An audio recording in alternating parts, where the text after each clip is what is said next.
আসসালামু আলাইকুম এভরিওয়ান, সবাইকে স্বাগতম জানাচ্ছি আমাদের আজকের ক্লাসে। মিশন এফবিএস এর প্রশ্ন অ্যানালাইসিস ক্লাসের সিরিজে তোমাদের সবাইকে আজকে স্বাগতম জানাচ্ছি। সো সবাইকে একটা ওয়ার্ম ওয়েলকাম জানাচ্ছি আমাদের আজকের ক্লাসে। আজকে আমরা সি ইউনিটে অর্থাৎ ঢাকা ভার্সিটির সি ইউনিট বা বিজনেস ফ্যাকাল্টিতে কী টাইপের প্রশ্ন আসে, প্রশ্নের ধরন কেমন, প্রশ্নগুলো উত্তর কিভাবে করতে হয় বা কোন টপিকগুলো থেকে প্রশ্ন আসে এগুলো নিয়ে আলোচনা করব। সো কোন টপিক থেকে প্রশ্ন আসে, তারপর হচ্ছে কেমন টাইপের প্রশ্ন আসে এবং উত্তর কিভাবে করবে তার বিশ্লেষণের সব কিছু থাকবে আজকের ক্লাসে। সো আজকে থেকে মোটামুটি আমার ব্যক্তিগতভাবে অ্যাডমিশন জার্নিটা শুরু হলো। অ্যাডমিশন জার্নি বলতে আমার পড়ানো শুরু হলো এবছর। সো 25 ব্যাচকে নিয়ে আমাদের একাডেমিক জার্নির আজকে আমার সাথে তোমাদের নতুন পরিচয়। সো সবাই একটু যার যার বন্ধুদেরকে ক্লাসে মেনশন করা দ্রুত। আমরা আজকে ক্লাসে কিন্তু চমৎকার কনসেপ্টগুলো শেখার চেষ্টা করবো আজকে। হ্যাঁ,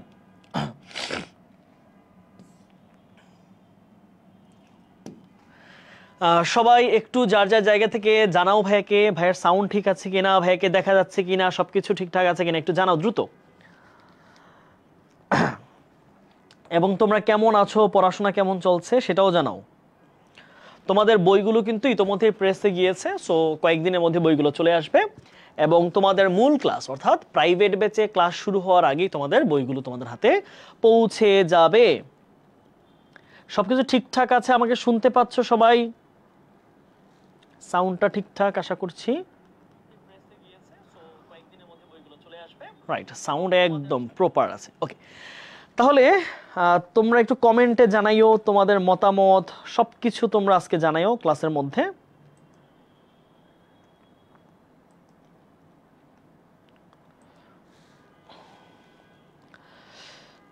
everything is alright, good. So ইংলিশে অনেক দুর্বল আছি। ওকে, রুহি লিখেছে ইংলিশ অনেক দুর্বল। রুহি, তোমরা তোমাদের জিজ্ঞাসাগুলো আমাকে জানাতে পারো। আজকে আমি চেষ্টা করব তোমাদের যেই জানার জায়গা, অজানার জায়গা অথবা তোমাদের যেই কনফিউশন যেই ব্যাপারগুলো রয়েছে সব ব্যাপারকে আমি চেষ্টা করব হচ্ছে আজকে ধরে ধরে সলভ করার জন্য। And I will also be very much careful to your comment section. আমি তোমাদের কমেন্টগুলো পড়বো, কমেন্টের উত্তর দেওয়ার চেষ্টা করবো। আসসালামু আলাইকুম ভাইয়া। ওয়ালাইকুম আসসালাম। নুসরাত জাহান জ্যোতি আমার একাডেমিক ব্যাচের স্টুডেন্ট ছিল। জ্যোতির আমার নামটা মনে আছে। ওকে, সবাই 30 সেকেন্ডসের মধ্যে তোমার একজন বন্ধুকে মেনশন করো। হ্যাঁ, 30 সেকেন্ডস, 30 সেকেন্ড সময়। দেখি তোমাদের কারো বন্ধু আছে কিনা যারা অ্যাডমিশনে পড়াশোনা করছে। 30 সেকেন্ড সময় দিলাম তোমাদেরকে, আলটিমেটাম দিলাম তোমাদেরকে 30 সেকেন্ড, তাই না? মনে আছে তোমরা একটা আলটিমেটামের কথা যে 7 মিনিটে ক্লিয়ার করে দিব। সো তোমাদের জন্য হচ্ছে 7 মিনিট না, তোমাদের জন্য হচ্ছে 30 সেকেন্ডস টাইম। ক্লাসের শুরুতে একটা ছোট্ট ব্রেক। 30 সেকেন্ডসের মধ্যে সবাই যার যার বন্ধুদেরকে একটু মেনশন করো। দেখি তোমাদের বন্ধুরা কারা কারা কলেজে পড়াশোনা করছে। কেমন আছেন ভাইয়া? অপূর্ব লিখেছে। অপূর্ব, আমি ভালো আছি, তোমার কি অবস্থা? ওকে, আজকে কিন্তু অনেক গল্প হবে। কালকে বাংলা ক্লাস হয় নাই কেন? কালকে আমাদের একটা প্রোগ্রাম ছিল, বুঝছো? আমাদের অফিসে একটা প্রোগ্রাম ছিল, সেই জন্য আমাদের বাংলা ক্লাসটা নেওয়া পসিবল হয় নাই। তবে এই ক্লাসটা তোমাদের পরবর্তী একটা শিডিউলে হবে। ওকে, আচ্ছা। আসসালামু আলাইকুম ভাইয়া, কেমন আছেন? ওয়ালাইকুম আসসালাম ভাইয়া ফ্রম পাওয়ার প্লে। এই যে আমাদের পাওয়ার প্লে স্টুডেন্ট চলে আসছে। হ্যাঁ, ইব্রাহিম আমাদের power play student. Hafsa Sultana বলছে ভাইয়া কেমন আছেন? ওয়ালাইকুম আসসালাম। হুমায়রা বলছে আসসালামু আলাইকুম। ওয়ালাইকুম। ওকে, চলো আমরা ধীরে ধীরে আলোচনা শুরু করি আজকে। আমাদের মোটামুটি মেনশন যা তোমরা দেওয়ার দিয়ে ফেলছো। ওকে, আসো, তোমরা অনেক বন্ধুদেরকে মেনশন দিতেছো, দ্যাটস গুড, দ্যাটস কুল। আচ্ছা, আজকে আমরা বেশ কিছু প্রশ্ন নিয়েছি, হ্যাঁ, মানে ইন জেনারেল কিছু প্রশ্ন আমরা নিয়েছি। এখন ইংলিশের প্রশ্নগুলো কিভাবে হয়, কোন টপিক থেকে হয়, এইটা নিয়ে আমাদের অনেক কনফিউশনের জায়গা আছে। আচ্ছা, তোমরা যারা এবছর 25-এ পরীক্ষা দিয়েছো, তোমাদের বিজ্ঞান ইউনিট থেকে না, যারা অর্থাৎ কমার্স থেকে পড়াশোনা করছো বা মানবিক থেকে না, সো তোমরা যারা মানে বিজনেস ফ্যাকাল্টিতেই পড়াশোনা করবা, বিজনেস ফ্যাকাল্টিতেই হ্যাঁ, তাহলে বিজনেস ফ্যাকাল্টিতে পড়াশোনা করার যাদের ইচ্ছা আছে, সো তোমাদের জন্য কিন্তু আমাদের প্রোগ্রাম হচ্ছে এই মিশন FBS 1.0 প্রোগ্রামটা। সো তার পক্ষ থেকে তোমাদেরকে আমরা আজকে কিছু ইংরেজি প্রশ্ন নিয়ে ধারণা দেওয়ার চেষ্টা করব। চলো, ওকে, আমরা প্রথম প্রশ্নটি একটু পড়ার চেষ্টা করি, বোঝার চেষ্টা করো। সবাই চেষ্টা করবো আজকের ক্লাসে ভাইয়ার আগে উত্তর দিয়ে ফেলার জন্য। হ্যাঁ, তোমরা মিলাবা যে উত্তর হলো কিনা, বাট আমি যখন কনসেপ্টটা ক্লিয়ার করে দিব তখন একটু তোমরা প্রুফ চেক করবা, ক্রস চেক করবা যে তোমার উত্তরটা আমি যে উত্তর দিয়েছি তার সাথে মিলছে কি না। চেষ্টা করবা যে প্রত্যেকটা কনসেপ্ট ধরে ধরে বোঝার জন্য। চলো আমরা প্রথম প্রশ্ন অ্যানালাইসিস যাই। প্রথম প্রশ্নটা ঢাকা ভার্সিটিতে 2024-25 নাকি 23-24 সেশন আসছে। হ্যাঁ, 23-24 সেশন আসে একটা প্রশ্ন। কি বলেছে দেখো, প্রথম প্রশ্নটাই, it is okay to have your eggs dash one basket. কি বলেছে খেয়াল করো, যে তোমার ডিমগুলোকে একটি মাত্র বাস্কেটের ভিতরেই রাখলে কোনো সমস্যা নাই, দ্যাটস ওকে। চেষ্টা করো, হ্যাঁ, কথাটা বোঝার চেষ্টা করো। অ্যাজ লং অ্যাজ, যতক্ষণ পর্যন্ত ইউ কন্ট্রোল, তুমি নিয়ন্ত্রণ করতে পারো, what happens dash dash that basket. তাহলে ওই যে যেই বাস্কেটের মধ্যে, যেই বাক্সের মধ্যে তুমি তোমার ডিমগুলোকে রাখবা, তোমার যতগুলো ডিম আছে, সেই বাক্সটা তুমি যতক্ষণ পর্যন্ত বহন করতে পারো, সেটাকে নিয়ন্ত্রণ করতে পারো, ততক্ষণ পর্যন্ত তুমি ডিম রাখো।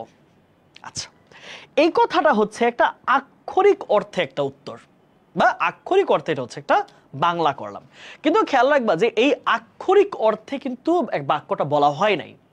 এই কথাটা বিখ্যাত একজন বিজনেস পার্সন, তার নাম হচ্ছে ইলন, আমরা জানি পৃথিবীর সবচেয়ে ধনী মানুষ তিনি এখন, ইলন মাস্ক। ওকে, ইলন মাস্ক তিনি হচ্ছেন একটা স্পিচে এই কথাটা বলেছেন। হ্যাঁ, মূলত তিনি বোঝানোর চেষ্টা করছেন যে আমার লাইফে এমন হয় না একাধিক আমরা বিজনেস করি, একাধিক আইডিয়া রাখি, আমি হয় এটা করব, না হয় ওইটা, হয় সি ইউনিট কোর্স করব, না হলে বি ইউনিট কোর্স করব। তাহলে এইরকম যে বিভিন্ন রকমের আমরা সিদ্ধান্ত নেই, সে জায়গায় ইলন মাস্ক বলেছেন আপনার সকল ডিম, ডিম বলতে তিনি বুঝিয়েছেন এফোর্ট, এফোর্ট অথবা হতে পারে প্ল্যান, পরিকল্পনা, প্ল্যান। তিনি বলেছে আপনি আপনার সকল প্রচেষ্টাকে, সকল কাজকে, সকল শক্তিকে, সকল কিছুকে আপনি ওয়ান বাস্কেট, একটা জায়গায় নিয়ে আসতে পারেন।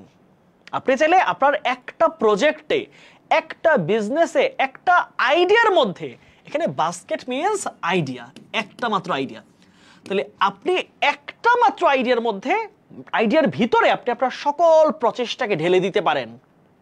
তাহলে খেয়াল করো, কোনো কিছুর ভিতরে, হ্যাঁ খেয়াল করো, এরকম একটা, এটা হচ্ছে একটা বাটির মতো, তাহলে এই বাটির মধ্যে যখন ডিম রাখবা, তাহলে কি কোনো একটা জিনিসের অভ্যন্তরে, মানে ভিতরে, তাহলে কোনো একটা জিনিসের ভিতরে যদি রাখা বোঝায়, ভিতরে যদি কোনো কিছুর অবস্থান বোঝায়, তাহলে প্রিপোজিশন বসে কি ইন, তাহলে ইন হবে, যায় কি হবে ইন, তাহলে ইন দ্য বাস্কেট, তাহলে এখানে কি পাচ্ছি আমি ইন। তাহলে বলেছে it is okay to have your eggs in one basket, আপনি একটা বাস্কেটের ভিতরে আপনি যত ডিম রাখার চেষ্টা করেন রাখতে পারেন, নো প্রবলেম। তারপরে অংশ আসো, as long as you control, যতক্ষণ পর্যন্ত আপনি কন্ট্রোল করতে পারেন, আপনার নিয়ন্ত্রণ করে রাখতে পারেন আপনার আইডিয়াটাকে। এখন যদি আপনার আইডিয়ার ব্যাপারে আপনি যথেষ্ট সিনসিয়ার না হন, যথেষ্ট ইন্ডাস্ট্রিয়াল না হন, যথেষ্ট আপনি কি বলা যায় থটফুল না হন, তাহলে কিন্তু আপনি ওই আপনার যত এফোর্ট ভুল জায়গায় দিলে আপনার এফোর্টগুলাই নষ্ট হবে, আপনার প্রচেষ্টাগুলো নষ্ট হবে, আপনার শ্রম নষ্ট হবে। বলছে as long as you control what happens, এটা পর একটা অ্যাপ্রোপ্রিয়েট প্রিপোজিশন। হ্যাঁ, কারোর সাথে বা কোনো কিছুর সাথে কিছু ঘটলে, হ্যাঁ দেখো, কারোর সাথে কারোর সাথে বা কিছুর সাথে ঘটা বোঝাতে, ঘটা কোনো ঘটনা ঘটা বোঝাতে কি বসে? বোঝাতে হ্যাপেন টু। তাহলে হ্যাপেন টু কি হবে? হ্যাপেন টু এর পরে সামওয়ান বসবে, কোন একটা ব্যক্তি অথবা সামথিং। এসটি মানে কি সামথিং, এসও মানে সামওয়ান। তাহলে এই জায়গায় নোট ডাউন করো সবাই, আমরা কারোর সাথে কিছু ঘটা বোঝালে বা কোনো কিছুর ক্ষেত্রে কিছু ঘটা বোঝালে কি হবে বলো? তাহলে কি হবে? Happen to. কোনো ব্যক্তির ক্ষেত্রে কিছু ঘটলে, কোনো বস্তুর ক্ষেত্রে কিছু ঘটলে কি হবে? Happen to something, happen to someone, happen to an idea, happen to the egg, happen to the basket. তাহলে বলেছে যে ইলন মাস্ক বলেছে আপনি আপনার সকল প্রচেষ্টা, সকল চেষ্টা, সকল শ্রম একটা আইডিয়ার মধ্যে ঢেলে দিতে পারেন যদি ওই আইডিয়াটাকে আপনি নিয়ন্ত্রণ করে রাখতে পারেন, ওই আইডিয়ার উপর যদি আপনি কাজ করেন, ওই আইডিয়া নিয়ে যদি আপনি স্বপ্নদ্রষ্টা হয়ে থাকেন। কি হলো উত্তর? তাহলে এইখানে অ্যাপ্রোপ্রিয়েট প্রিপোজিশন হচ্ছে টু, আর এখানে কি পাচ্ছে? ইন। তাহলে ইন এবং টু, কোথায় উত্তর আছে? এই যে দেখো, ইন এবং টু। তাহলে প্রথম প্রশ্নটা কি আমরা পারলাম? তাহলে কি বলেছে দেখো, it is okay to have your eggs in one basket. আপনার সকল প্রচেষ্টাকে একটা আইডিয়ার মধ্যে আপনি ঢেলে দিতে পারেন as long as you can control what happens to that basket। তাহলে ওই আইডিয়াটাকে আপনি যতক্ষণ পর্যন্ত নিয়ন্ত্রণ করতে পারবেন ততক্ষণ পর্যন্ত আপনি যত ইচ্ছা চেষ্টা করতে পারেন, আপনি প্রচেষ্টা করতে পারেন, আপনি শ্রম দিয়ে যেতে পারেন। সো এই কথাটা কে বলেছে? Elon Musk. সো তোমরা যেহেতু বিজনেস ফ্যাকাল্টি পড়াশোনা করবা, তাই পৃথিবীর সবচেয়ে বড় বিজনেস পার্সন এই মুহূর্তে যে ইলন মাস্ক, যিনি স্পেস এক্স এর মালিক, যিনি টেসলার মালিক, যিনি হচ্ছেন তোমার এক্স, টুইটার যেটা ছিল এক্স এর মালিক। সো এত বিখ্যাত ব্যক্তির উক্তি আসতেই পারে, কমার্সে পড়াশোনা করবার বিজনেস পার্সনের কথা আসবে না তা তো হয় না, তাই না? সো আমরা কি এই প্রশ্নটা বুঝেছি? সবাই একটু ভেবে জানাও তো, আমরা কি এই প্রথম প্রশ্নটা বুঝেছি?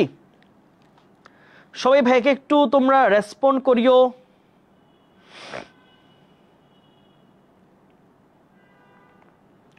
তোমরা রেসপন্ড করলে যেটা হবে আমি বুঝতে পারবো যে তোমরা ভাইয়ার পড়াটা বুঝতে পারতেছো কিনা, ঠিক আছে? আর এখানে উত্তর দেখে দেখে তোমরা অনেক জায়গায় ক্লাস করো, উত্তর দেখে দেখে লেখা থাকে, এটা বিশ্লেষণ করে না। তোমাকে উত্তর বুঝতে হবে, প্রশ্নটা থাকবে এবং তুমি সেই উত্তর চিন্তা করবা। এখন আমি যদি ক্লিক করলে এখানে সবুজ বাতি ওঠে, উত্তর দেখা যায়, তাহলে তো তুমি বিশ্লেষণ করার সময় পাও না। সবসময় মাথায় রাখবা, প্রশ্নে যত উত্তর না দেখে চিন্তা যত করবা তা তোমার জন্য লাভ। অনেক সময় মনে হয় যে আচ্ছা উত্তরটা দেখে পড়া ফেলি তাইতে তো লাভ না। বেশি প্রশ্ন পড়াতে তোমার কোনো লাভ নাই। শোনো, পরিশ্রম, তোমাদের বুলবুল ভাই একটা ভিডিও পাঠাইছে দেখবা, পরিশ্রম গাধাও করে আবার পরিশ্রম সিংহও করে, কিন্তু করতে হবে কোন জায়গায়, কোন ওয়েতে সেটা জানতে হবে। সো প্রশ্নের উত্তর দেখে দেখে মুখস্থ করা বা প্রশ্ন ব্যাংক থেকে উত্তরটা দেওয়া আছে মুখস্থ করা না, সেটা না। প্রশ্নটার উপর যত পারো চোখ বুলিয়ে অ্যানালাইসিস করবা যে কেন উত্তর হওয়ার সম্ভাবনা এটা। সো যত তুমি ব্রেইনে কাজ করবা তত তোমার ব্রেইনে জিনিসটা সেট হবে। আর উত্তর দেখলে তোমার চোখে সেট হয়, চোখে সেট হওয়ার লাভ নেই, কারণ হুবহু এই প্রশ্নটা পরীক্ষায় আসবে না, এই কনসেপ্টটা পরীক্ষায় আসবে। আমার কথা বুঝতে পারলা বলো তো ভাইরা? হুমায়রা বলছে জি ভাই বুঝতে পেরেছি। হ্যাঁ, তাহলে ভাইয়ের সাথে রেসপন্ড করবা, হ্যাঁ কোনটা বুঝতে পারতেছো কোনটা পারতেছো না সব কিছু তোমরা ভাইয়ের সাথে আজকে আলোচনা করবা। ওকে, 2 নাম্বার প্রশ্ন আসি আমরা, তারপর কি বলছে দেখো। ওকে, প্রশ্নটা খেয়াল করো। It is how you deal with failure. এখানে 2টা ক্লজ আছে। That dash how you achieve success. Okay, খুব সুন্দর একটা প্রশ্ন। It is how you deal with failure. আচ্ছা, এইটুকু ফ্রেজের অর্থ আমরা বুঝি, ইট ইজ হাউ। হ্যাঁ, it is how you deal with failure. আচ্ছা, বলেছে কি দেখো, ইট ইজ হাউ, অর্থটা হচ্ছে তুমি কিভাবে তোমার ব্যর্থতার সাথে কাজ করো, তুমি তোমার ব্যর্থতাটাকে কিভাবে সামলে নাও। এই কথাটার বাক্যটা অর্থ কি? তুমি তোমার ব্যর্থতা কিভাবে সামলে নাও, তুমি তোমার ব্যর্থতা কিভাবে সামাল দাও, কিভাবে সামলে দাও, সামলে নাও। আচ্ছা, তাহলে টেন্সটা দেখো তো, ইট ইজ, তাহলে এটা কিসে আছে? এটা প্রেজেন্ট টেন্সে আছে, খেয়াল রাখবা। তাহলে বলেছে যে it is how you deal with মানে হচ্ছে কোনো জিনিসের সাথে খাপ খাওয়ানো, কোনো জিনিস মানিয়ে নেওয়া, কোনো জিনিসকে হচ্ছে কন্ট্রোল করা। তাহলে তুমি তোমার ব্যর্থতাকে কিভাবে সামাল দাও, তুমি তোমার ব্যর্থতাটাকে কিভাবে সামলে নাও, সেইটাই নিশ্চিত করে হাউ ইউ অ্যাচিভ সাকসেস। তুমি কিভাবে সফল হবা সেইটা নির্ধারিত হয় তুমি ব্যর্থতাকে কিভাবে সামলাইতে পারো। তার মানে সফল ব্যক্তি যারা, তারা কোনো না কোনো সময় কিন্তু ব্যর্থ হয়েছে, তাহলে ওই ব্যর্থতা থেকে তারা শিক্ষা নিয়েছে, ওই ব্যর্থতার কাজটা আর করে নাই, ব্যর্থতা থেকে লার্নিং নিয়ে বেটার একটা আপলিফমেন্ট করেছে, সেভাবে তারা সফল হয়েছে। সো এটাই বুঝাইছে যে তুমি কিভাবে সফল হবা, কতটুকু সফল হবা তা নির্ভর করতেছে তুমি তোমার ব্যর্থতার গণ্ডিটা কিভাবে সামলে নিতে পেরেছো। বোঝা গেল? তার মানে চিন্তা করো, এই কথাটা কিন্তু একটা বাস্তব কথা। কি এটা? একটা বাস্তব সত্য কথা বা বাস্তব কথা। তাহলে সত্য কথা অথবা বাস্তব কথা সবসময় কোন টেন্সে হয় বলো তো? হয় হচ্ছে প্রেজেন্ট টেন্স। কিসে হয়? Present indefinite. তাহলে বলেছে যে তুমি তোমার ব্যর্থতাকে, তুমি তোমার যেই পরাজয়কে কিভাবে সামলে নিতে পারো সেইটাই নিশ্চিত করে তুমি কিভাবে সফল হবা। বুঝতে পারলা? ধরো তোমরা একটা ক্লাস টেস্টে তুমি ভালোভাবে পড়লা না, খারাপ করলা। এখন তুমি যদি এই জিনিসটাই কন্টিনিউ করতে থাকো তাহলে দিন শেষে তুমি কি হবা? তুমি ফেলিওর হবা। কিন্তু তুমি যদি এই ফেলিওরটা থেকে লার্নিং নাও, তুমি আবার পড়ায় মনোযোগ দাও, তুমি আবার গুড ডিসিশন নাও, তুমি আবার পড়ায় ব্যাক করো, তুমি আবার কাম ব্যাক দাও, তাহলে তুমি পরের বার নিশ্চিতভাবে সফল হবা। এটাই বলছে যে তুমি তোমার ব্যর্থতাটাকে কিভাবে সামলাই নিতে পারো তার উপরে সেটাই ডিটারমাইন করে, নিশ্চিত করে তুমি কিভাবে সফল হবা। তার মানে যেহেতু এখানে আমার মূল সাবজেক্ট ক্লজটা, সাবজেক্ট কি? এটা সাবজেক্ট হচ্ছে ইট, হচ্ছে আমাদের সাবজেক্ট। তাহলে ইটকে আমরা কি বলি বলতো? ইটকে আমরা বলি হচ্ছে থার্ড পারসন সিঙ্গুলার নাম্বার। তাহলে থার্ড পারসন সিঙ্গুলার নাম্বারের সাথে ভার্বের কোন ফরম্যাট হয় বলো দেখি? বলো তো ভাইয়ারা, ভার্বের সাবজেক্ট যদি থার্ড পারসন সিঙ্গুলার নাম্বার হয় তাহলে ভার্বটা কেমন হয় ভাইয়াকে একটু বলো। ভাইয়া কেমন আছেন? তাহসিন আমাদের পাওয়ার প্লেস্টেশন সম্ভবত। হ্যাঁ তাহসিন ভালো, কেমন আছো ভাইয়া? ওকে, তাহলে ভাইয়াকে উত্তর দাও কি হবে। তাহলে এই ক্লজের সাবজেক্টটা যদি ইট, তাহলে ইটের সাথে কি হবে? তাহলে অথবা দ্যাট ধরতে পারো, দ্যাট। হ্যাঁ দ্যাট, তাহলে দ্যাট কি দেখো, দ্যাট যদি ধরো তাও কিন্তু third person singular. Third person singular সাথে প্রেজেন্ট টেন্সে কি হয়? প্রেজেন্ট টেন্স, যেহেতু পরের ক্লাসটা কি হবে? প্রেজেন্ট টেন্স, বাস্তব কথা।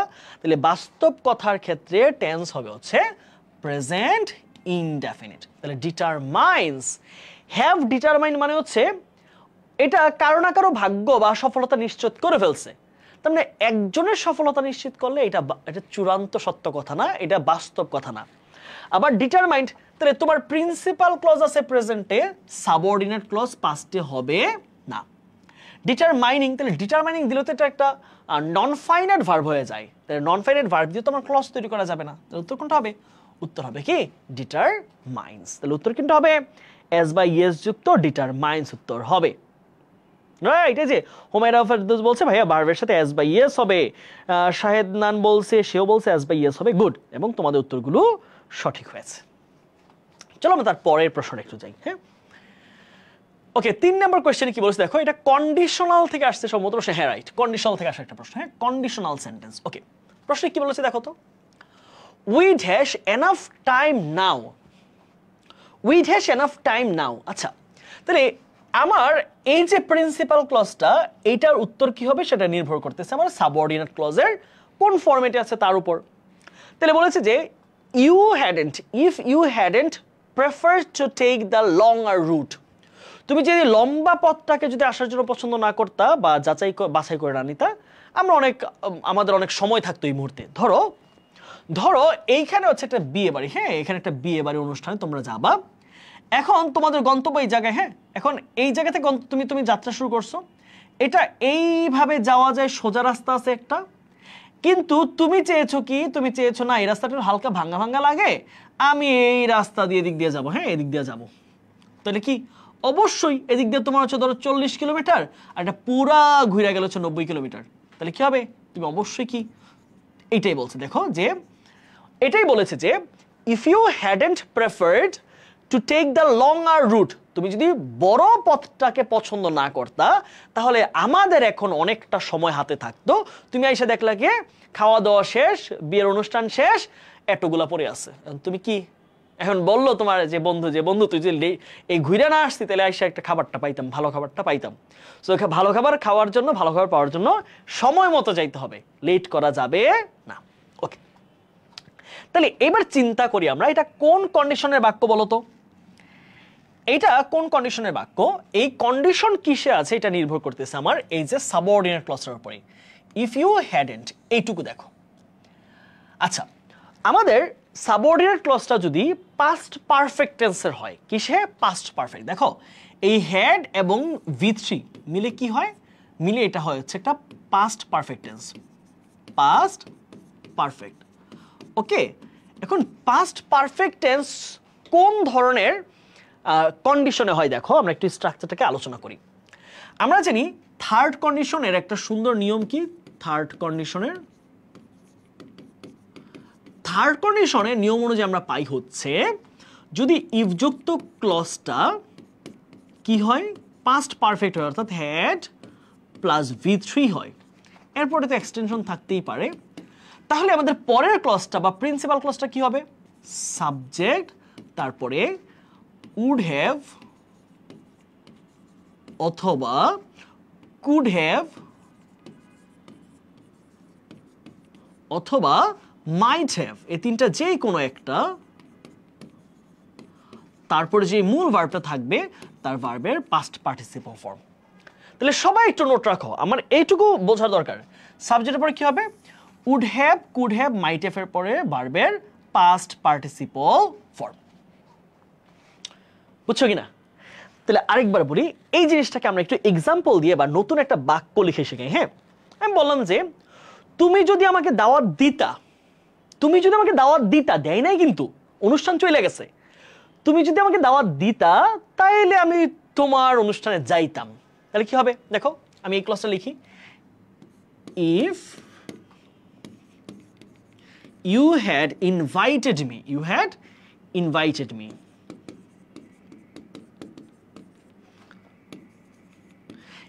ইউ হ্যাড ইনভাইটেড মি, তুমি যদি আমাকে দাওয়াত দিতা, তাহলে পরের ক্লজ কি হবে? আমি যেতাম, তাই না? অথবা আমি অনুষ্ঠানে অংশগ্রহণ করতাম, তাহলে কি হবে?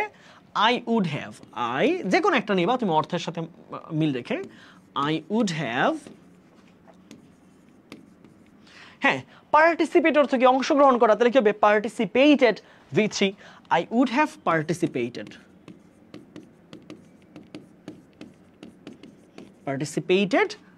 the program. ওকে, তাহলে কি হচ্ছে? would have, could have, might have এর সাথে ভার্বের পাস্ট পার্টিসিপল। তাহলে এবার আমরা একটু উত্তরটা মেলানোর চেষ্টা করি যে কোনটা উত্তর হবে। এবার বলো তো, চিন্তা করো তো। তাহলে এখানে যদি পাস্ট পারফেক্ট আছে তাহলে এখানে কি হবে? এখানে হচ্ছে would have, could have, might have এর যে কোনো একটা প্লাস V3। তাহলে শুধু would have আছে, V3টা মিসিং আছে না, V3 এখানে নাই, সো এটা উত্তর হবে না। would have had, এই had কিন্তু have এর V3, খেয়াল করো এই have V1 এ কি? V1 হচ্ছে have অথবা has, দুইটা যে কোনো একটাই হতে পারে। V2 তে কি? V2 তে হচ্ছে had এবং V3 তে কি? V3 তেও কিন্তু had। তাহলে এই had অর্থ হচ্ছে থাকা, এখানে বাংলা অর্থ হচ্ছে থাকা, আমাদের কাছে থাকতো, have অর্থ থাকা না, আছে। তাহলে কি হবে উত্তর? তাহলে দেখো এই হ্যাভ হচ্ছে আমাদের মোডাল অক্সিলারি ভার্বের সাথে, আর এই হ্যাড হচ্ছে V3। তাহলে এটা কি? এই হ্যাডটা কিন্তু আমাদের V3 ফরম্যাটে আছে, উত্তর এটাই হবে। দেখো এখানে উড, কুড, মাইটের একটাও নাই, হবে না। এখানে উড আছে, উডের পরে ভার্বের সাথে আইএনজি হয় না, সো এটা কাটা। তাহলে কি হবে? উত্তর হচ্ছে বি নাম্বার। তাহলে we would have had enough time now if you hadn't prefer to take the longer route. তুমি যদি এই বড় পথে আসার সিদ্ধান্ত না নিতা তাহলে আমাদের হাতে এখন অনেকটা সময় বেঁচে থাকতো, এসে খাবার পাইতাম। ঠিক আছে, ওকে, চলো তারপরের প্রশ্নে যাই। হ্যাঁ, কি বলছে দেখো, what is the meaning of the কি হবে? ইডিয়ম হবে। হ্যাঁ, ইডিয়ম, হ্যাঁ এটা ইডিয়ম হবে। এই ইডিয়মটার অর্থ কি? হ্যাঁ, খুব সুন্দর মজার একটা ইডিয়ম। দেখো কি বলছে, storm in a tea cup, storm in a tea cup. আচ্ছা, বলেছে চায়ের কাপের মধ্যে ঝড়, চায়ের কাপের ঝড়, তাই না? আচ্ছা, এই নিয়মটার মানে কি দাঁড়ায়? চায়ের কাপে ঝড় বলতে আসলে বুঝি কি, এটা একটু প্র্যাকটিক্যাল সেন্সে চিন্তা করো তো। আচ্ছা, চায়ের কাপে ঝড় তুলে কারা? চায়ের মধ্যে ধর হচ্ছে দুইটা পিঁপড়া পড়ছে, এরা প্রচুর মারামারি করলো, চায়ের কাপের মধ্যে ঝড় তুলে ফেলছে, ওদের মনে হচ্ছে ঝড়। কিন্তু আসলে কি এটা ঝড় তোলার মতো বিষয়? হ্যাঁ, আমার চোখে কি ঝড় মনে হবে? হবে না। আবার ধরো চায়ের কাপে তুমি ফু দিলা, দেখবা ছোট্ট চায়ের কাপ যখন আছে না, তুমি ফু দিবা, দেখবা পানিগুলো উত্তাল হয়ে গেছে, মনে হচ্ছে কি সমুদ্রের ঢেউ। বুঝছো কিনা আমার সিচুয়েশনে? চিন্তা করো, গরম চা যখন খাও তোমরা ফু দাও, তখন কি হয়? হালকা ফু দিলে কি হয়? একদম উত্তাল পাতাল ঢেউ হয় না? তা আসলে কি এটা কি সত্যিকারে কোনো ঢেউ? সত্যিকার কি এখানে কোনো তুফান আসছে? আস নাই।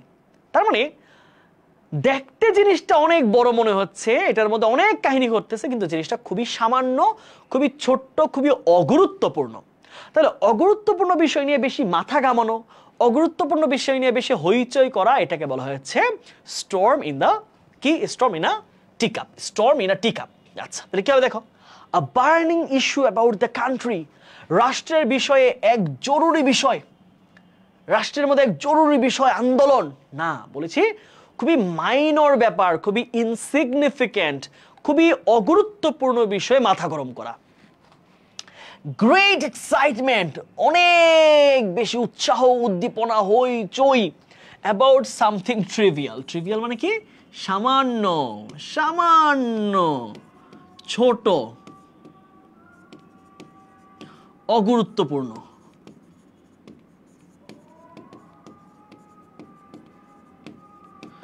ওকে, তারপর প্রশ্ন কি পাচ্ছি? আর এটা টপিক্যাল হবে, সরি টিপিক্যাল না, আর topical issue of immense significance. Immense মানে অনেক অনেক, তাহলে অনেক গুরুত্বপূর্ণ বিষয়ের এক আলোচনা না, তাহলে lack of excitement about something. হ্যাঁ, এটাকে একটা ওয়ার্ড ছিল কন্ট্রোভার্সিয়াল বা নন কন্ট্রোভার্সিয়াল। তাহলে কন্ট্রোভার্সিয়াল বা নন কন্ট্রোভার্সিয়াল ব্যাপারে হচ্ছে এক্সাইটমেন্ট, তাহলে উত্তর কোনটা হবে? ছোট্ট ব্যাপার বলেছে, ছোট, অগুরুত্বপূর্ণ, খুব বেশি মানুষ এগুলো পছন্দ করে না, এরকম। হ্যাঁ, এই যে আমাদেরকে তাসনিয়া রাইসা বলছে অল্প জিনিসকে বেশি হাইলাইট করা, ছোট্ট জিনিসকে বাড়িয়ে বলা, অগুরুত্বপূর্ণ জিনিসকে বেশি বেশি হাইলাইট করা। হ্যাঁ, এই জিনিসটাকে বলা হচ্ছে কি? Storm in a tea cup.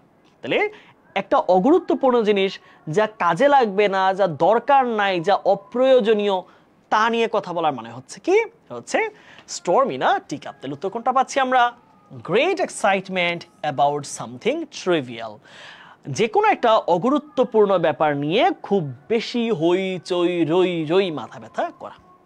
ওকে, আজানটা শেষ হোক। হ্যাঁ,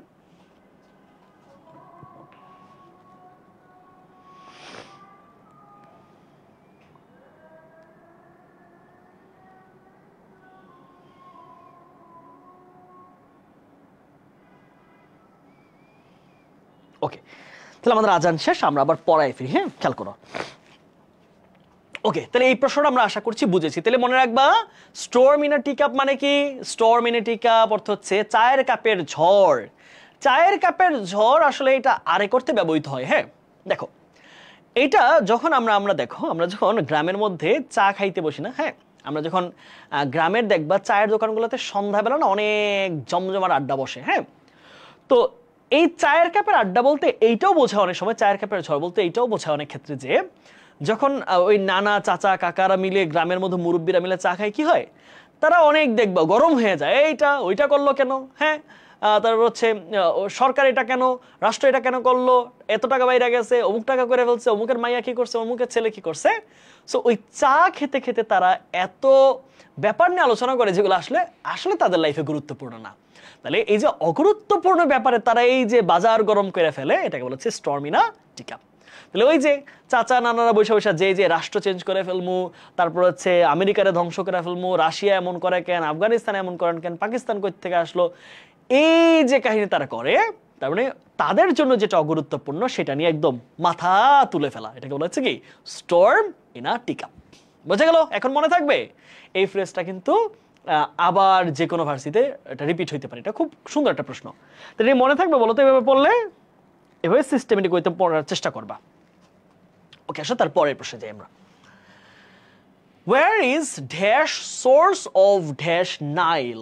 এই নাইল এটাকে আমরা বাংলায় হচ্ছে নীল নদ। নাইলকে কি বলি? নীল নদ। হ্যাঁ, নীল নদ, এই যে হ্যাঁ আফ্রিকার যে নীল নদ। হ্যাঁ, তাহলে এই নীল নদের উৎস কোথায়? প্রশ্ন করেছে নীল নদের উৎসটা কোথায়, গোড়াটা কোথায়, উৎপত্তিটা কোন জায়গায়, নীল নদের উৎপত্তি কোন জায়গায়? হ্যাঁ, এটা হচ্ছে প্রশ্ন।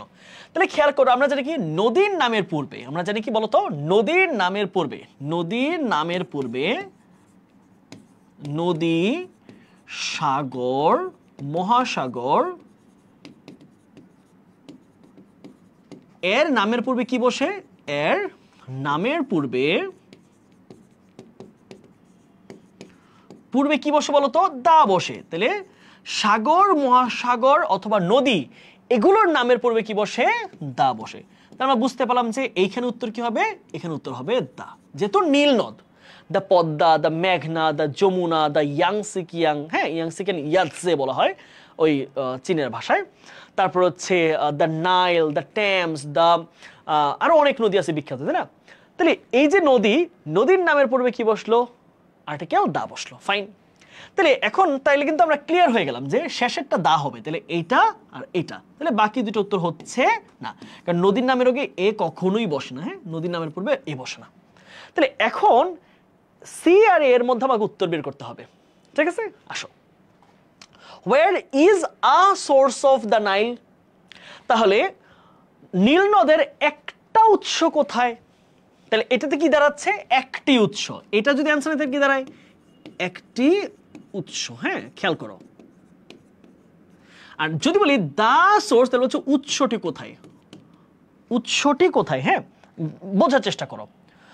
দা দেওয়ার মানে কি? এটাকে নির্দিষ্ট করে বলা। উৎসটি কোথায়, উৎসটি কোথায়? হ্যাঁ, আচ্ছা, এখন প্রশ্ন হচ্ছে নীল নদের উৎস কি এটা প্রতিদিন চেঞ্জ হয়? যে এখানে একটা উৎস, ওইখানে একটা উৎস, ওই দেশে একটা উৎস? তার মানে যে জিনিসটা ফিক্সড, যেটা নির্দিষ্ট, যা সকলের কাছে সমান, যা অনেক দিন যাবত আছে, এটা অলরেডি নির্দিষ্ট। নির্দিষ্ট জিনিসের পূর্বে আর্টিকেল দা বসে। নির্দিষ্ট জিনিসের পূর্বে আর্টিকেল বসে বলতো? নির্দিষ্ট জিনিসের ক্ষেত্রে, নির্দিষ্ট জিনিসের ক্ষেত্রে, নির্দিষ্ট জিনিসের ক্ষেত্রে কি বলো বলতো? নির্দিষ্ট করে বোঝালে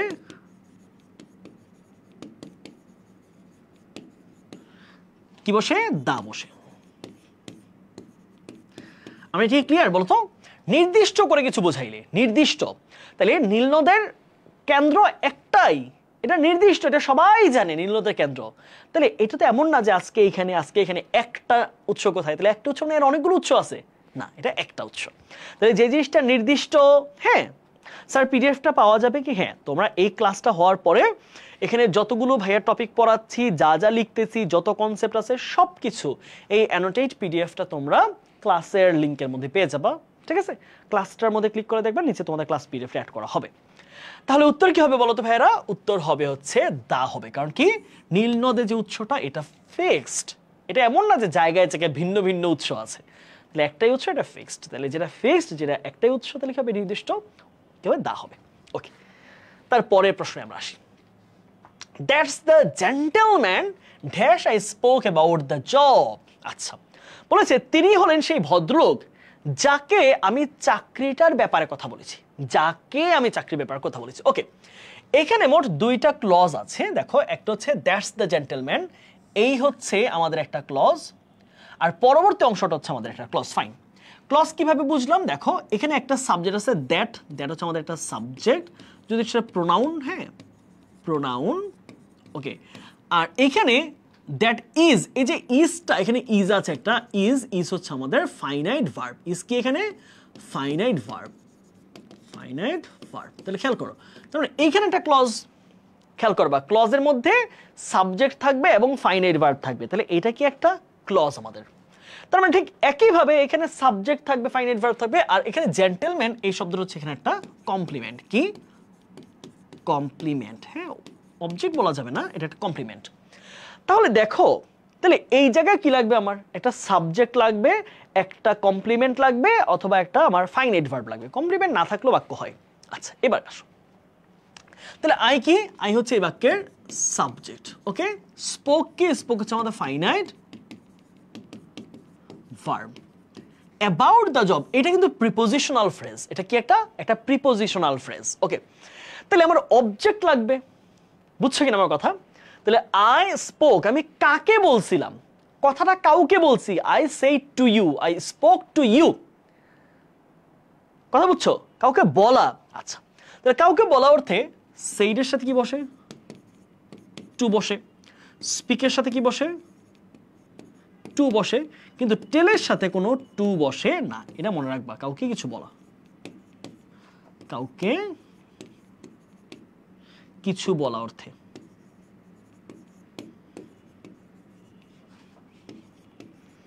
তাহলে নোট রাখো সবাই। তাহলে কাউকে কিছু বলা অর্থে আমি তিনটা ফ্রেজ ইউজ করতে পারি: said, to, speak to someone, আর টেল। টেলের পরে কোনো আর্টিকেল বসে না। বুঝে গেল? আচ্ছা, তাহলে এবার আসো, আমি এখানে অবজেক্ট লাগবে, রাইট? এবং এখানে একটা টু লাগবে। তাহলে দেখো, এই হু আর হুমের ব্যাপারটা চিন্তা করো। হু এবং হুম। হু হচ্ছে সাবজেক্টিভ ফর্ম। খেয়াল করো, হু কি? হু হচ্ছে subjective pronoun, subjective interrogative pronoun, subjective interrogative pronoun. Okay, এটা হচ্ছে হু এর নাম। অপরদিকে এই হু এর অবজেক্টিভ কি জানো? হুম। হুম হচ্ছে কি? Objective interrogative pronoun, interrogative pronoun. Okay, তাহলে এখন তুমি কোনটা নিবা বলো? তাহলে তুমি হু এর গুলো কাটো, হু বাদ। হ্যাঁ, আচ্ছা, তাহলে এখন আমার কি আছে? উত্তর আছে অফ হুম হয় না। অফ হুম কখনো হয় না। হ্যাঁ, কাউকে কিছু বলা অর্থে টু হইতে পারে, অফ হয় না। তাহলে উত্তর কি আছে? হুম টু হুম। তাহলে কোনটা বেটার অপশন বলো তো? তাহলে কোন অপশনটা নিবা? হ্যাঁ, রিটেনে কি গ্রামার থাকবে? হ্যাঁ, রিটেনে গ্রামার থেকে প্রশ্ন থাকতে পারে। হ্যাঁ, যেমন সেন্টেন্স কারেকশন থাকতে পারে, ট্রান্সলেশন থাকতে পারে। হ্যাঁ, এগুলো আসতে পারে কিন্তু। হ্যাঁ, আচ্ছা, তাহলে এবার বলো কোন উত্তরটা সঠিক বলে তোমার কাছে মনে হচ্ছে? দ্রুত দ্রুত অ্যান্সার করো সবাই। সবাই দ্রুত অ্যান্সার করতে হবে কিন্তু, এবং ক্লাসে নোট করবা তোমরা। হ্যাঁ, তোমরা সবাই আজকে ক্লাসটা নোট করে পড়াশোনা করবা। হ্যাঁ, নোট করলে দেখা যাবে যেটা হবে,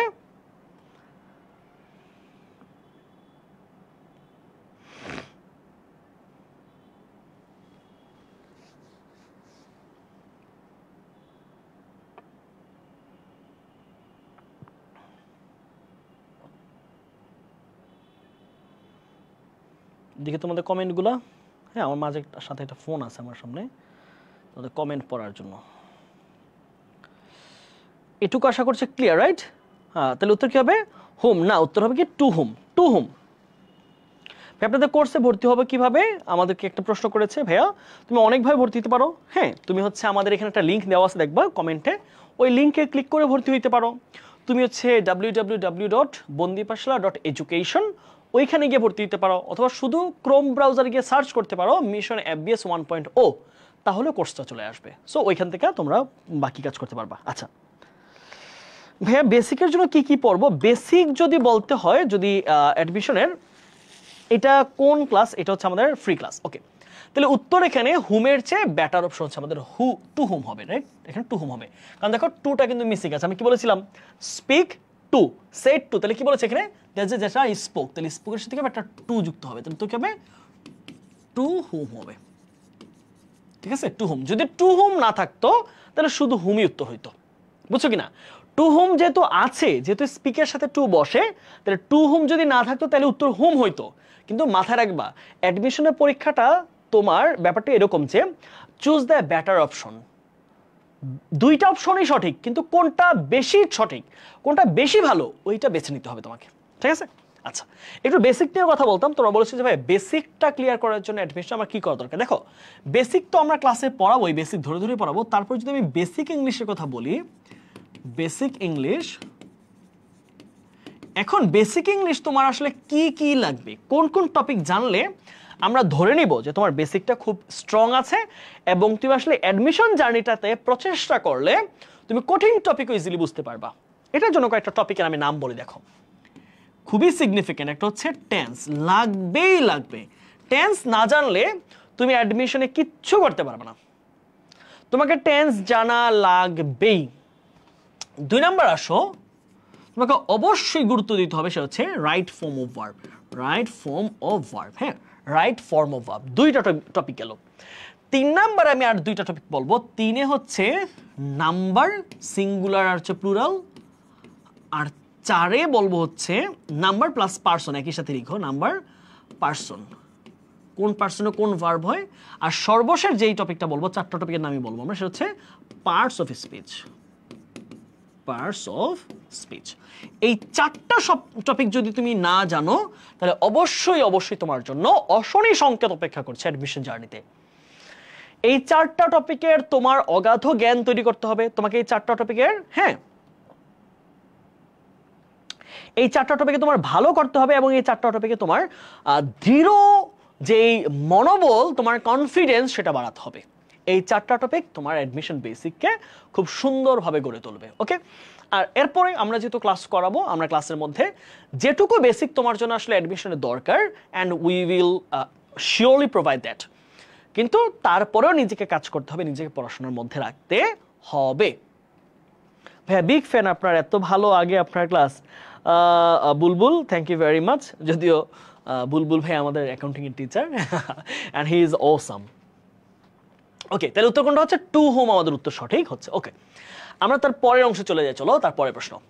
3/4 অফ দ্য আর্থস সারফেস। খুব সুন্দর একটা কোয়েশ্চেন, খুবই চমৎকার একটা কনসেপ্টের কোয়েশ্চেন। দেখো বলেছে কি, 2/4 অফ দ্য আর্থস সারফেস।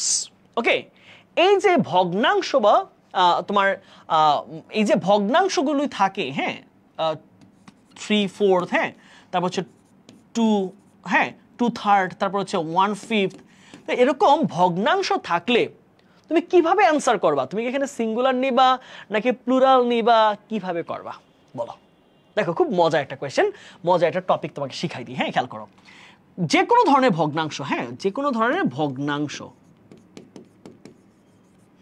ভগ্নাংশর পরে, হ্যাঁ, দুইটা পার্ট, হ্যাঁ, ভগ্নাংশগুলোর পরে যেই যেই নাউনটা থাকবে, সেটা যদি ধরো, এটা যদি প্লুরাল কাউন্টেবল নাম্বার হয়, plural count number, plural countable number যদি হয়। আরেকটা অপশন আছে, সেটা হচ্ছে কি, যদি আনকাউন্টেবল হয়, যদি আনকাউন্টেবল হয়, আনকাউন্টেবল নাম্বার। তাহলে দুই ক্ষেত্রে উত্তর দুই রকম। উত্তর কি হবে? যদি প্লুরাল কাউন্ট হয় তাহলে হবে হচ্ছে প্লুরাল নাম্বার, মানে plural verb, right, plural verb.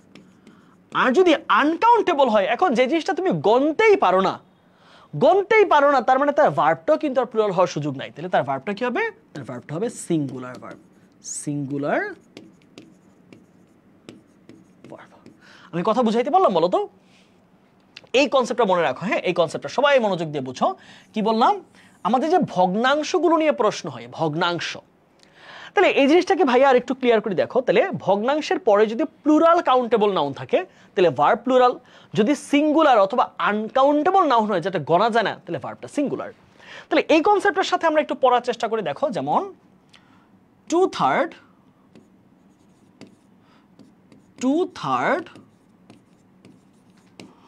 of the students dash absent today, absent from the class, from the class today, হ্যাঁ।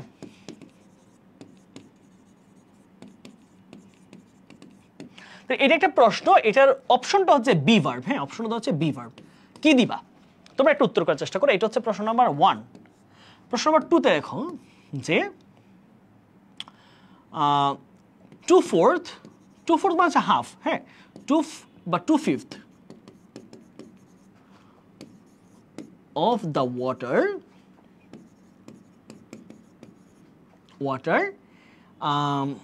বললাম হচ্ছে ড্রাঙ্ক, ওকে, পান করা হয়ে গেছে। ওকে, ওকে, অথবা অলরেডি দিলাম, হ্যাঁ, অলরেডি দিলে বুঝতে পারবা, অলরেডি ড্রাঙ্ক। ওকে, খুবই সুন্দর প্রশ্ন, হ্যাঁ, খুবই সুন্দর প্রশ্ন। তাহলে এটাও বিভার্ব, হ্যাঁ, এটাও কিন্তু বিভার্বেরই প্রশ্ন। ওকে, তাহলে এইবার আমরা একটু বোঝার চেষ্টা করি, হ্যাঁ, কি হবে। খুব সুন্দর কোয়েশ্চেন। দেখো, আমরা একটু ব্যাখ্যাটা করলে তোমার পুরো জিনিসটা ক্লিয়ার হবে। কি বলতে দেখো, 2/3 অফ দ্য স্টুডেন্টস, ওকে, খুব মনোযোগ দিয়ে বোঝো। হ্যাঁ, মনোযোগ দিচ্ছ সবাই? এই মনোযোগ দাও, সবাই মনোযোগটা দিয়ে দাও আমাকে। হ্যাঁ, সবাই মনোযোগটা ভাইকে দাও, মনোযোগটা ভাইকে দিয়ে দাও সবাই। হ্যাঁ, আচ্ছা, তাহলে এখানে দেখো 2/3, রাইট, ভগ্নাংশ। তাহলে এই ভগ্নাংশের পরে আমার নাউনটা কি? স্টুডেন্টস। তাহলে এটা কি একটা plural countable noun, plural count noun. তাহলে ভার্বটা কি হবে? এখানে যে ভার্বটা হবে সেও কি হবে? প্লুরাল ভার্ব, প্লুরাল ভার্ব, তাই তো? তাহলে এই যে দেখো এখানে কোন টেন্সে আছে? টুডে। টুডে মানে আজকের কথা বলছে, বর্তমানে। তার মানে আমি বর্তমানে কি কি ভার্ব আছে? এম, ইজ, আর। তাহলে আমার যদি ভার্ব প্লুরাল লাগবে, এমও সিঙ্গুলারের সাথে বসে, ইজও সিঙ্গুলারের সাথে বসে, তাহলে উত্তর কি হবে? উত্তর হবে আর। তাহলে উত্তর একটাই হবে আর। এবার আসো 2 নাম্বার, 2/5 অফ দ্য ওয়াটার, পানি। তাহলে আমার এখানে সাবজেক্টটা কি? সাবজেক্টটা আনকাউন্টেবল। তাহলে আনকাউন্টেবল নাউনের পরে ভার্বটা কি হবে? সিঙ্গুলার হবে। ভার্ব কি হবে এই জায়গায়? ভার্ব হবে সিঙ্গুলার ভার্ব। তাহলে খেয়াল করো, তাহলে বলেছে কি? অলরেডি বলেছে, রাইট?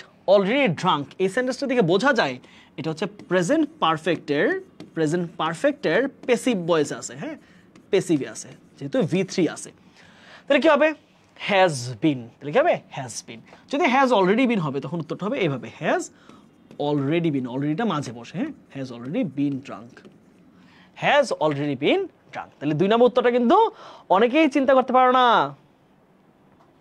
আল্লাহ, ক্লাস কখন শুরু হয়েছে? ক্লাস টাইমলি শুরু হয়েছে, 7:30 ক্লাস শুরু হয়েছে টাইমলি। হ্যাঁ, সো আমাদের ক্লাসে প্রায় 46 মিনিট চলে গেছে, আমরা অনেকগুলো প্রশ্ন সলভ করেছি। ক্লাস না 9টায় হওয়ার কথা না, এটা তো বি ইউনিটের ক্লাস না, বি ইউনিটের 9টায়। বি ইউনিটের ক্লাস ভাইয়ার আগামীকাল, বি ইউনিটের ক্লাস আগামীকাল। এটা চলতেছে সি ইউনিটের মিশন এফবিএস বিজনেস ফ্যাকাল্টির ক্লাস চলতেছে, ঠিক আছে? ওকে, তাহলে আমরা আশা করছি এটা ক্লিয়ার সবাই। তাহলে এই কনসেপ্টটা ভেরি ভেরি ইম্পর্টেন্ট, এটা সবাই নোট করো। হ্যাঁ, সবাই এই জিনিসটাকে হচ্ছে এভাবে মার্ক করে রাখো, এটা খুবই ইম্পর্টেন্ট, এটা ভুল করা যাবে না কোনোভাবেই না। এই কনসেপ্ট থেকে প্রশ্ন আসে, প্রচুর পরিমাণ প্রশ্ন আসে, প্রচুর পরিমাণ। সো এটাকে ভাই স্টার মার্ক দিয়ে দিলাম, তোমরা এটা কাজে লাগাবা। ওকে, তারপরে প্রশ্ন আসো, কি বলছে দেখো। ওকে, খুবই গুরুত্বপূর্ণ কোশ্চেন। আরে এটা যে কি পরিমাণ গুরুত্বপূর্ণ তোমাদের, বিশেষ করে এটা সি ইউনিটে। বি ইউনিটে ইম্পর্টেন্ট না, বি ইউনিটে এই টপিক থেকে প্রশ্ন আসে না, খুব একটা না। এটাতে সবাই এইভাবে স্টার দাও, যতগুলো স্টার পারো দাও। এই টপিক থেকে তুমি ঢাকা ভার্সিটিতে, চট্টগ্রামে, গুচ্ছে, যেখানে যাও, সি ইউনিটের তুমি আল্লাহর রাস্তায় যেখানে যাও একটা প্রশ্ন পাবা। টপিকের নাম কি? টপিকের নাম হচ্ছে সহজ, টপিকের নাম হচ্ছে সাবজাংটিভ। হ্যাঁ, টপিকের নাম কি? সাবজাংটিভ। সবচেয়ে সহজ একটা কনসেপ্টের একটা প্রশ্ন। হ্যাঁ, সাবজাংটিভ। আচ্ছা ভাইয়া, সাবজাংটিভ জিনিসটা কি? সাবজাংটিভের মানেটা হচ্ছে এরকম। হ্যাঁ, ধরো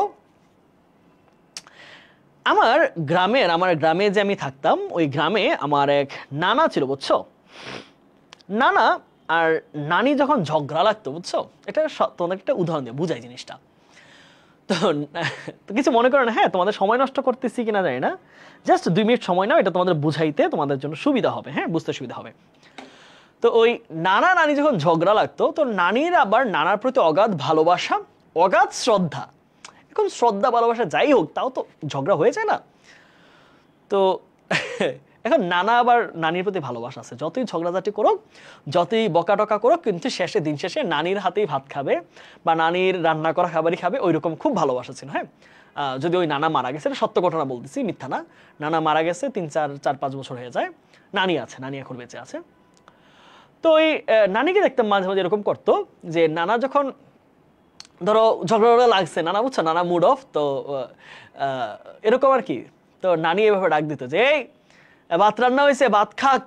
নানাকে বলতেছে না এই তুমি খাবার খাও, এভাবে বলতো না। হ্যাঁ, বা আপনি খাবার খান, এটা বলতো না। কারণ খাবার খান বললে তো সরাসরি কথা বলা হয়ে যাচ্ছে। তো নানি এভাবে বলতো, এই ভাত রান্না হয়েছে, ভাত খাক। এই পানি দেওয়া হয়েছে, পানি খাক। তারপর কি বলে, এই কি বলে, পানি গরম করে দেওয়া হয়েছে, গোসল করুক। তারপরে দেখো নানাকে ডিরেক্টলি বলতেছে না, বলতেছে করুক। করুক মানে যেন এমন ভাবে বলতেছে কেউ কিছু একটা কাজ করুক, তার এখানে কোনো তার ধরা বাধা নাই, তার কোনো এখানে তার কোনো হস্তক্ষেপ নাই। সো কথা ধরনের এরকম। হ্যাঁ, আমি চাই সে এটা করুক, আমি চাই সে ভাত খাক, আমি চাই সে ওষুধ খাক, আমি চাই সে পড়াশোনা করুক, আমি চাই সে মনোযোগী হোক। তার মানে আমি পরামর্শ দিয়ে সে এটা করুক। তার মানে তুমি ডিরেক্টলি বলতেছো না, বাট তুমি চাও জিনিসটা এরকম হোক, ঘটুক, এই ধরনের সেন্টেন্সের প্যাটার্নকে বলা হয় সাবজাংটিভ। তাহলে সাবজাংটিভ কিছু ভার্ব হতে পারে, সাবজাংটিভ কিছু অ্যাডজেক্টিভ হতে পারে, সাবজাংটিভ কিছু নাউন হতে পারে। তাহলে ওই শব্দগুলো দেখেই বুঝতে পারবা যে এরপরে সাবজাংটিভ হবে। বুঝছো ভাইয়ের গল্পটা? এই গল্পটা বুঝছো কিনা বলো? তাহলে সাবজাংটিভ ওয়ার্ড কোন কথা হতো? সাবজেক্টিভ নাউন যদি বলি, মূলত ভার্বগুলো বেশি আসে। সাবজাংটিভ ভার্বগুলো সবাই নোট করে রাখো, হ্যাঁ। সাবজাংটিভ ভার্ব কারা কারা? যেমন ধরো আর্জ হতে পারে, হ্যাঁ, হতে পারে সাজেস্ট, হতে পারে ইনসিস্ট, হতে পারে অ্যাডভাইস, হতে পারে ডিমান্ড, হতে পারে কমান্ড, হতে পারে রিকমেন্ড। ওকে, তাহলে এগুলা কি বলতো? Subjunctive verb. সবাই নোট করো, এগুলা নোট করে পড়তে হবে। ক্লাসগুলোকে যদি তোমরা মনে করো যে ভাইয়ারা ফ্রিতে ক্লাস করাচ্ছে, it means it has no value, তাহলে তুমি আসলে রং কনসেপ্টে আসো। যে the classes are free for all, but it doesn't mean that these are so common or very easy topics or these are valueless. The class and the content and what I speak to you are very invaluable. So মাথায় রাখতে হবে, you have to note down each and every topic that I write down here, that I take down here, that I speak to you. So প্রত্যেকটা জিনিসকে note করে পড়ার চেষ্টা করো। ওকে, তাহলে এটা গেল একটা। তাহলে দ্বিতীয় আলোচনায় আসি যে ভাইয়া তাহলে ভার্বগুলো বুঝলাম, তাহলে অ্যাডজেক্টিভ কি কি হয় তাহলে আমি দেখে জন্য বুঝতে পারি। সাবজাংটিভ তোমাদের এই টপিকটা আজকের ক্লাসে পড়া শেষ, এটার অ্যাডমিশন ধরতে হবে না। কিছু কিছু অ্যাডজেক্টিভ হয়, হ্যাঁ। অ্যাডজেক্টিভগুলো কি দেখো তো? যেমন ধরো অ্যাডজেক্টিভগুলো বিশেষ করে ইম্পর্টেন্সকে বোঝায়, যেমন ইম্পর্টেন্ট, হতে পারে imperative,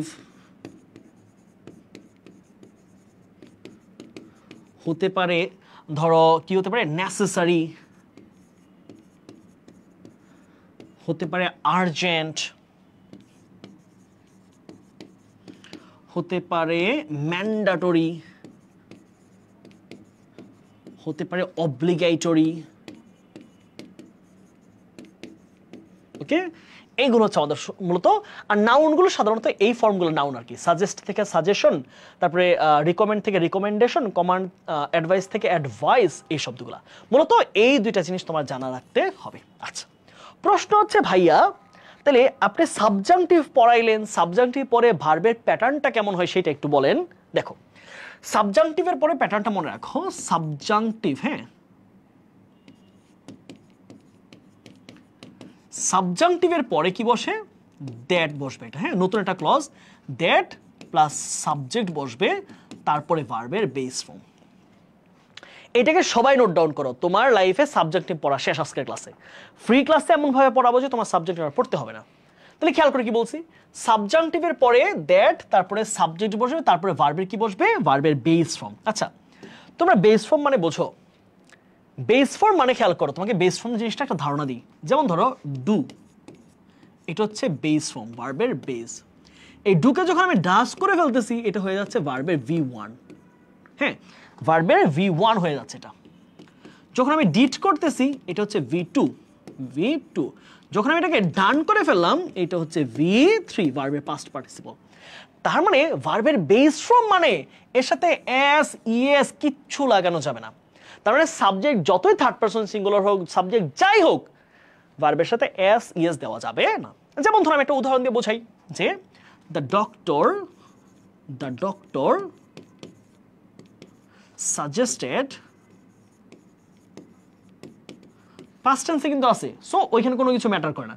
suggested that the patient, এবার তোমরা প্রশ্ন উত্তর দাও।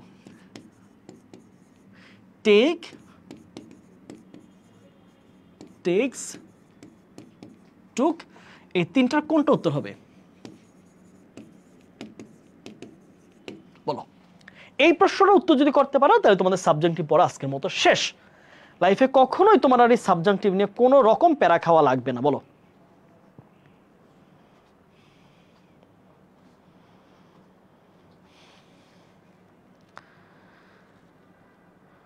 একটু সবাই দ্রুত উত্তর করো তো, সাবজেক্টিভ জিনিসটা ক্লিয়ার হয়ে যাবে। আজকের ক্লাসে পড়া শেষ, হ্যাঁ, আজকের পরে তুমি কখনোই সাবজেক্টিভ ধরা লাগবে না ইনশাল্লাহ।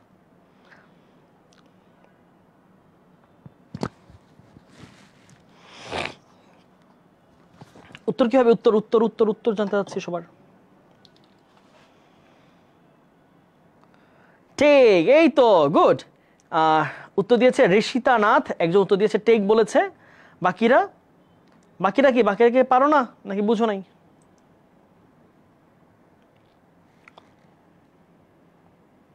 তোমরা মনে হয় একটু কম কোঅপারেট করো ক্লাসের মধ্যে, হ্যাঁ, তোমরা একটু কম কোঅপারেট করলে কিন্তু খুব খারাপ লাগে। হ্যাঁ, তোমাদের জন্য এত ক্লাস, এত আয়োজন, তোমরাই আসলে কোঅপারেট করো না, এটা আসলে মন থেকে একটু খারাপ লাগে।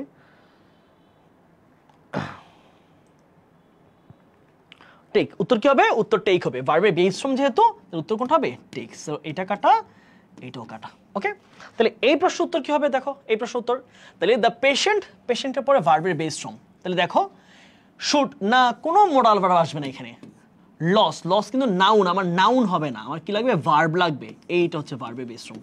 আমার তো সাবজেক্টিভের পদে আমার নাউন বসে না, ভার্ব বসে। তাহলে উড, দেখো আবার মোডাল ভার্ব দিছে, সো এখানে উত্তর হবে না। উত্তর হবে কোনটা? উত্তর হবে লস। ঠিক আছে, ওকে, তার পরের প্রশ্ন আসি আমরা। আসলে তার পরের প্রশ্ন আমরা আলোচনা করি। হ্যাঁ, কি বলছে? Gopal is walking dash the road dash Sunday. খুব সুন্দর একটা প্রশ্ন, প্রিপোজিশন থেকে আসছে। আচ্ছা, বলেছে গোপাল রাস্তা দিয়ে হাঁটছে রবিবার। গোপাল কি দিয়ে হাঁটছে? রাস্তা দিয়ে হাঁটছে রবিবার। তাহলে আমরা দেখো কোন বার, রাইট, কোন তারিখ অথবা বারের পূর্বে কোন প্রিপোজিশন বসে, আমরা সেইটা একটু চিন্তা করি। দেখো, তারিখ অথবা বার যদি বোঝায়, তারিখ অথবা বার বোঝালে প্রিপোজিশন বসে হচ্ছে অন। হ্যাঁ, অপর দিকে সেটা যদি মাস, বছর বা সাল বোঝায়, কোন সাল বোঝায়, তাহলে প্রিপোজিশন বসে কি? অথবা অথবা ঋতু, মাস, বছর বা ঋতু, মাস, বছর বা ঋতু, এই তিনটার ক্ষেত্রে প্রিপোজিশন হচ্ছে ইন। খুব মনোযোগ দিয়ে বোঝো।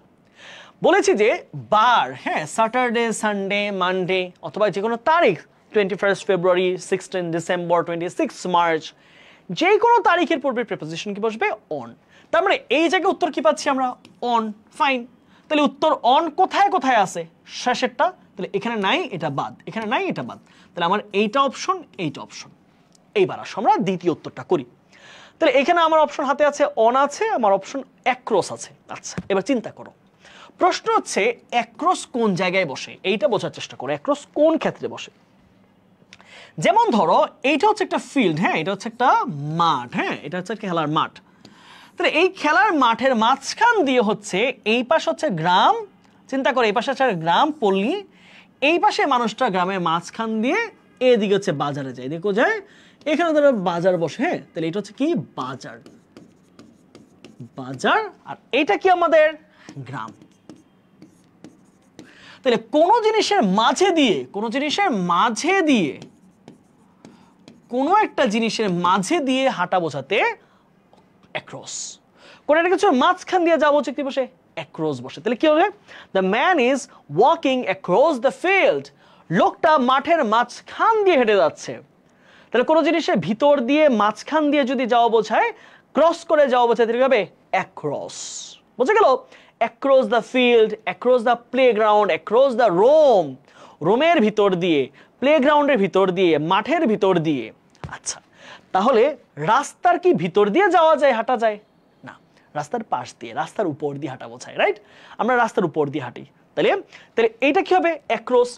আর অপর দিকে চিন্তা করো, এইটা হচ্ছে একটা রাস্তা, হ্যাঁ, এইভাবে হচ্ছে একটা রাস্তা, গ্রামের রাস্তা। একটা মানুষ কি করে? মানুষ হইতে পারে এই জায়গাতে সে হেঁটে হেঁটে যাচ্ছে, রাইট? সে কি এই জায়গা দিয়ে একটা মানুষ হাইটা যাচ্ছে, হ্যাঁ, তাহলে এই যে একটা মানুষ এই দিয়ে হাইটা যাচ্ছে, হ্যাঁ, এইটাকে বলবো কি? On the road, on the road. আর এটা কি হবে? Across the field, across the field. তাহলে বলো, বুঝছো এখন? তাহলে কোনো রাস্তা দিয়ে হেঁটে যাওয়া, তাহলে কি হবে? Across the road. নদীর পাশ দিয়ে হেঁটে যাওয়া, by the river bank, by the bank. দেখো, নদীর পাশ, এটা যদি হয় নদী, হ্যাঁ, এটা যদি হয় নদী, নদী তো আর উপর দিয়ে হাঁটে যাওয়া যায় না, তাই না? নদীর পাশ দিয়ে যদি মানুষ যায়, হ্যাঁ নদীর পাশ দিয়ে যদি যায়, তাহলে এইটা কি হবে?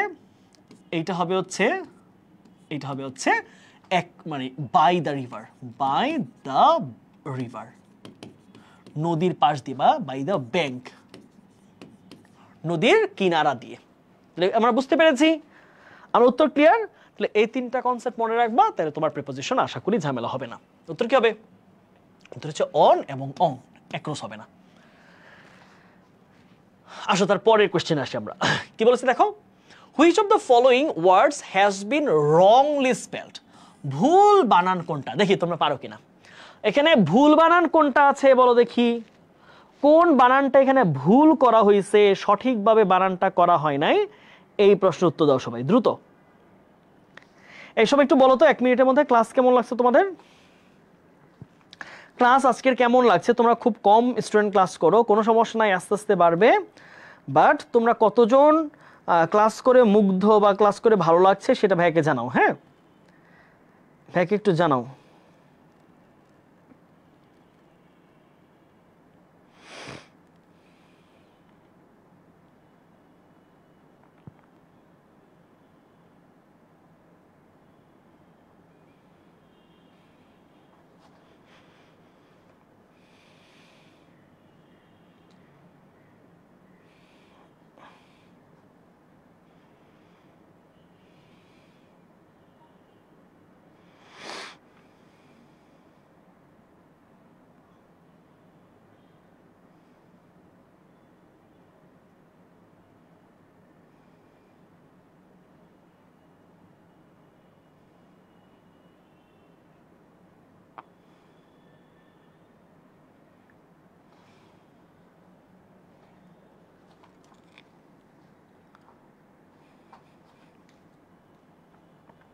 হ্যাঁ আমার তো কমেন্ট আসতেছে না।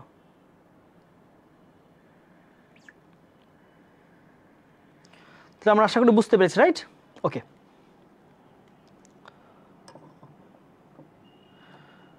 ভাইয়া আমাদের বেসিক দুর্বল, তাই উত্তরগুলো কিছুটা ভুল হচ্ছে, তবে ক্লাস করে স্যাটিসফাইড আলহামদুলিল্লাহ। হ্যাঁ আস্তে আস্তে, হ্যাঁ তোমরা একটু যেটা করবে আমাদের সাথে ফ্লোতে যখন থাকবা তখন ধীরে ধীরে তোমার বেসিকটা বিল্ড আপ হবে। সো বেসিক বিল্ড আপে একটু টাইম লাগবে অবশ্যই। ওকে, তাহলে এবার আসি আমরা রংলি, ভুল বানান কোন জায়গায় করা হয়েছে। দেখো আমরা একটু ভুল বানান দেখি। নওজাস মানে হচ্ছে বমি বমি ভাব, নওজাস বানানটা ঠিক আছে, হ্যাঁ NAUSEOUS, নওজাস ঠিক আছে, তাহলে এটা উত্তর ভুল না। সেন্টিমেন্টাল সংবেদনশীল, SENTIMENTAL, সেন্টিমেন্টাল, তাও ঠিক আছে। লিকুইফাই, লিকুইফাই শব্দ অর্থ হচ্ছে তরলে রূপান্তরিত করা, বরফকে তরলে রূপান্তরিত করা, ঠিক আছে? তাহলে লিকুইফাই তাও ঠিক আছে, LIQUEFY, লিকুইফাই, লিকুইফাই মানে কি? তরলে রূপান্তরিত করা। আর ম্যানিস্কিউল, ম্যানিস্কিউল শব্দটা আসলে নাই ডিকশনারিতে, হ্যাঁ ওয়ার্ডটা ছিল হচ্ছে মিউনিস্কিউল, হ্যাঁ MINUSCULE, হ্যাঁ অর্থ হচ্ছে ক্ষুদ্র, অর্থ কি? ক্ষুদ্র। তাহলে এই জিনিসটা কিন্তু আসলে বানান করা, এখানে কোনো গ্রামারের বা কনসেপ্টের বিষয় না, বুঝছো ভাইয়া? এটা সি ইউনিটের ক্লাস, রাইট? এটা সি ইউনিটের ক্লাস। তাহলে এটা হচ্ছে কি? এটা হচ্ছে আমাদের মাইনাসকিউল, অর্থ হচ্ছে ক্ষুদ্র। তাহলে উত্তর হবে হচ্ছে ডি নাম্বার। সো বাকি সবগুলো উত্তর আমাদের ভুল অবস্থায় আছে। Choose the correct synonym of indifferent. সবাই এই উত্তরটা করো, হ্যাঁ খুবই ইজি একটা কোয়েশ্চেন। হ্যাঁ দেখো কি বলছে, ইনডিফারেন্ট। ইনডিফারেন্ট শব্দের অর্থ কি বলতো? ইনডিফারেন্ট, দেখো দুইটা ওয়ার্ড মনে রাখো, ডিফারেন্ট, ডিফারেন্ট হচ্ছে ভিন্ন, হ্যাঁ ভিন্ন। ডিফারেন্ট শব্দ অর্থ কি? ভিন্ন। কিন্তু শব্দটা যদি হয় ইনডিফারেন্ট, ইনডিফারেন্ট, তাহলে এটার অর্থ হয়ে যাচ্ছে, অর্থ হচ্ছে অনাগ্রহী, হ্যাঁ অনাগ্রহী বা উদাসীন, উদাসীন। তাহলে আমরা হই না, আমরা অনেকে অ্যাডমিশন জার্নিতে উদাসীন হয়ে যাই না? পড়াশোনা কোথায়, ভাইয়াদের ক্লাস কোথায়? আমাদের ভাইয়া ঢাবি খ 4.0 কি বেসিক সহ ক্লাস হবে। হ্যাঁ আমরা যতটুকু বেসিক অ্যাডমিশনের দরকার অতটুকু বেসিক সহই পড়াবো। হ্যাঁ বেসিক অ্যাডমিশনে যতটুকু দরকার, তোমাকে আমি 6-7 এর বেসিক পড়াইতে পারবো না, আই এম সরি। কারণ কি 6-7 এর বেসিক পড়াইতে গেলে এটা অ্যাডমিশন জার্নি, এখানে আমাদের সাথে 3000, 4000, 5000 স্টুডেন্ট বিশ্বাস রাখে তাদের। এখন আমি যদি তোমাকে 6-7 এর বেসিক পড়াই, এটা হবে কি বলতো, এই যে না ইনডিফারেন্ট মানে অভিন্ন, ইনডিফারেন্ট মানে হচ্ছে উদাসীন। এখন আমি যদি 6-7 এর বা 8-9 এর বেসিক পড়াই, তাহলে দিন শেষে এটা হবে একটা হাজার হাজার শিক্ষার্থীর সাথে একটা সুইসাইডাল অ্যাটেম্পট। তাদেরকে আমি মৃত্যুর ফাঁদে ঠেলে দিচ্ছি। অ্যাডমিশন জার্নি আমি বেসিক সবই পড়াবো যেটুকু আমার ক্লাসের জন্য প্রয়োজন, but it doesn't mean that I will teach you the topics of class 6, 7, 8 or 9. I must clear the basics of your admission journey and that you require for admission test, for understanding the concept of admission test. I'll surely provide you the lectures. কিন্তু সেটা এই না যে 6, 7, 8, 9 এর পড়াবো, ঠিক আছে? অবশ্যই আমরা ওই টপিকগুলো গুরুত্ব দিয়ে পড়াবো, বাট এটা কখনোই 6, 7 এর কনসেপ্ট না। তাহলে উদাসীনের কি বলেছে? সিনোনিম। তো দেখো, সিমিলার একই রকম, কন্ট্রাস্টিং বিপরীত, ওয়ার্ডটা কি ছিল? ইনডিফারেন্ট সিনোনিম তো অ্যাপেথিক ছিল, হ্যাঁ অ্যাপেথিক ছিল, অ্যাপেথিক, হ্যাঁ অ্যাপেথিক। অ্যাপেথিক মানে হচ্ছে উদাসীন। অ্যাপেথিক শব্দের অর্থ কি? উদাসীন। কোনো জিনিসের খেয়াল থাকে না, কোনো জিনিসের প্রতি কোনো নজর থাকে না, কোনো জিনিস কখন হচ্ছে কখন যাচ্ছে কিছুই মাথায় থাকে না, এটাকে বলা হচ্ছে অ্যাপেথিক। তাহলে সিনোনিম কি হবে? অ্যাপেথিক। তাহলে উদাসীন। তাহলে অ্যাপেথিক এবং ইনডিফারেন্ট দুইটা শব্দের অর্থ হচ্ছে উদাসীন। এইচএসসি 26 ক্লাস করতে পারবো কি? হ্যাঁ ক্লাস করো, ক্লাস করতে কোনো মানা নেই, ক্লাস করতে কোনো মানা নেই, শেখার ক্ষেত্রে কোনো বারণ নেই। চলো ওকে, আরেকটা word, choose the correct antonym of the word notable. Notable মানে কি বলতো? নোটেবল শব্দের কি চেয়েছে বলতো? অ্যান্টোনিম। এই দেখো, তোমরা অনেকে কিন্তু মাথায় রাখো না, প্রশ্নে কি চাইছে? প্রশ্নে চাইছে সিনোনিম, তুমি উত্তর দিয়ে দাও অ্যান্টোনিম। প্রশ্নে চাইছে অ্যান্টোনিম, তুমি উত্তর দিয়ে দাও সিনোনিম। আবার প্রশ্নে বলে হুইচ ইজ নট সিনোনিম, মানে কোনটা সিনোনিম নয়। আর প্রশ্নে বলা থাকে which is not antonym, not শব্দটা অনেকে খেয়াল করে না। সো প্রশ্নে কি চাইছে সেটা সবার আগে বুঝতে হবে। আসো, বলেছে নোটেবল শব্দের বিপরীত শব্দ কি? দেখো, নোটেবল মানে কি? নোটেবল শব্দের অর্থ হচ্ছে উল্লেখযোগ্য। উল্লেখযোগ্য হতে পারে, এটা হতে পারে গুরুত্বপূর্ণ হতে পারে। তাহলে কোনটা হবে বলো? কোনটা যায় এখানে? ইনসিগনিফিক্যান্ট। তাহলে এটা অর্থ যদি গুরুত্বপূর্ণ হয়, তাহলে এটা বিপরীত কি হয়? প্রথমটা হয়ে যায় না অগুরুত্বপূর্ণ। ইনসিগনিফিক্যান্ট কি? অগুরুত্বপূর্ণ। তাহলে প্রথমটাই মনে হয় উত্তর হয়ে যায়। রিমার্কেবল স্মরণীয়, মনে রাখার মতো, উল্লেখযোগ্য। ইলাস্ট্রেস অর্থ হচ্ছে গুরুত্বপূর্ণ, খুব উল্লেখযোগ্য জিনিস। ইম্পার্শাল মানে হচ্ছে কি বলে, পক্ষপাতহীন। তাহলে এটা মিলে না। তাহলে উত্তর হবে কোনটা? উত্তর হবে আমাদের এটা। Okay, he was angry dash me for no reason. Okay, বলো কি হবে? হ্যাঁ কি হবে বলো? আমরা মোটামুটি 9টা পর্যন্ত আমাদের ক্লাস চলবে। বলো 9টার মধ্যে আমি যেটুকু শেষ করতে পারি, ঠিক আছে? আমরা মোটামুটি 1.5 ঘন্টা টাইম রাখবো। 1.5 ঘন্টার মধ্যে আমরা যেটুকু শেষ করতে পারি। বলো কি হবে? হি ওয়াজ অ্যাংরি, এটা একটা অ্যাপ্রোপ্রিয়েট প্রিপোজিশন থেকে আসা প্রশ্ন। সে আমার উপরে রাগান্বিত হয়েছিল ফর নো রিজন, কোনো কারণ ছাড়া। এটা কে কার উপর বলতো? তৌহিদ আফ্রিদি রাহির উপর রাগান্বিত হয়েছিল কোনো কারণ ছাড়া, তাকে মারছিল। যাই হোক, তাহলে he was angry dash me for no reason. খেয়াল করো, কারো উপরে রাগ বা রাগান্বিত হওয়া, কারো উপরে রাগ বোঝায় কি দিয়ে? Angry with someone. Angry with someone, angry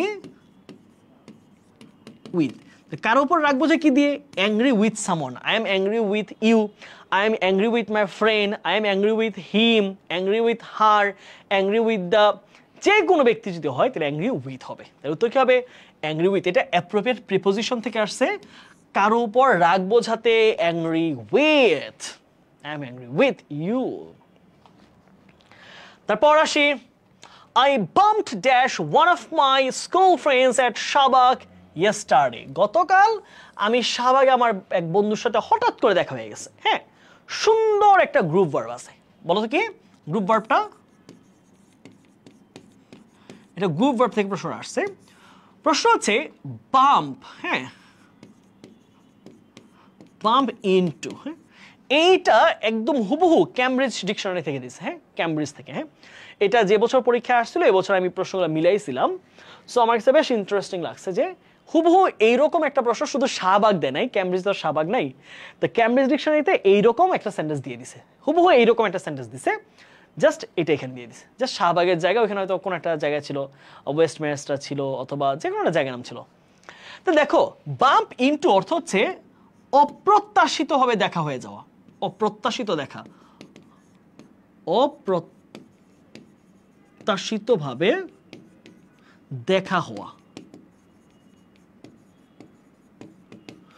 অপ্রত্যাশিতভাবে কারোর সাথে দেখা হওয়া। কি বলছে দেখো, I bumped into one of my school friends, আমার একটা স্কুল বন্ধুর সাথে হঠাৎ করে দেখা হয়ে গেছে। দেখো তোমাদের একটা মজার ঘটনা বলি, হ্যাঁ, একটা ছোট্ট বাট মজার ঘটনা তোমাদেরকে বলি। হ্যাঁ, আজ থেকে আরো কিছুদিন আগে, হ্যাঁ, আরো মনে হয় ধরো ক্লাস না 9টায় হওয়ার কথা না সাদিহা, এটা তোমাদের বি ইউনিটের ক্লাস না, বি ইউনিটের ক্লাস আগামীকাল 9টায়, 28 তারিখ, আজকে কিন্তু 27 তারিখ, আজকে সি ইউনিটের ক্লাস। ওকে, দুশ্চিন্তা করো না, আগামীকাল রাত 9টায় ক্লাস হবে।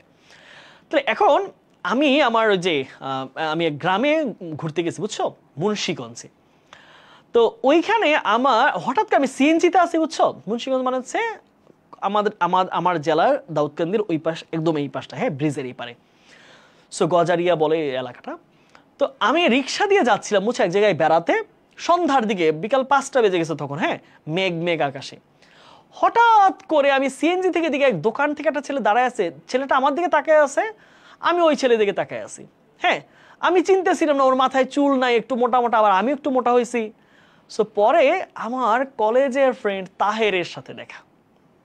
সো ওই ডিরেক্ট তখন সিএনজি থামিয়ে ডাইরেক্ট ওইখানে নেমে গেছি। হ্যাঁ, নেমে ওর সাথে অনেকক্ষণ গল্প করছি, গল্প করে আমার সাথে কিন্তু আরো আছে, আমার সাথে আরো 4-5 জন মানুষ গেছে। হ্যাঁ, তাদের বলছে আপনারা চলে যান, হ্যাঁ, আমি আপনাদেরকে ধরতেছি, আপনারা আগান, আপনারা ওই নৌকার ঘাটে যান, আমি আসতেছি। পরে আমার বন্ধুর সাথে বসে গল্প টল্প করে, কথাবার্তা বলে, সুখ দুঃখের আলোচনা করে, লাইফের ইতিহাস জেনে পরে আমি আসছে, ফোন নাম্বার নিয়ে ছবি টবি তুলে। সো এইটাকে বলা হয় বাম্প ইনটু, আনএক্সপেক্টেডলি দেখা হয়ে যাওয়া, ফোন নাই, কল নাই, দেখা নাই, জানা নাই, চিঠি নাই, হুট করে দেখা হয়ে গেল, that is call bump into. বোঝা গেল? ক্লিয়ার?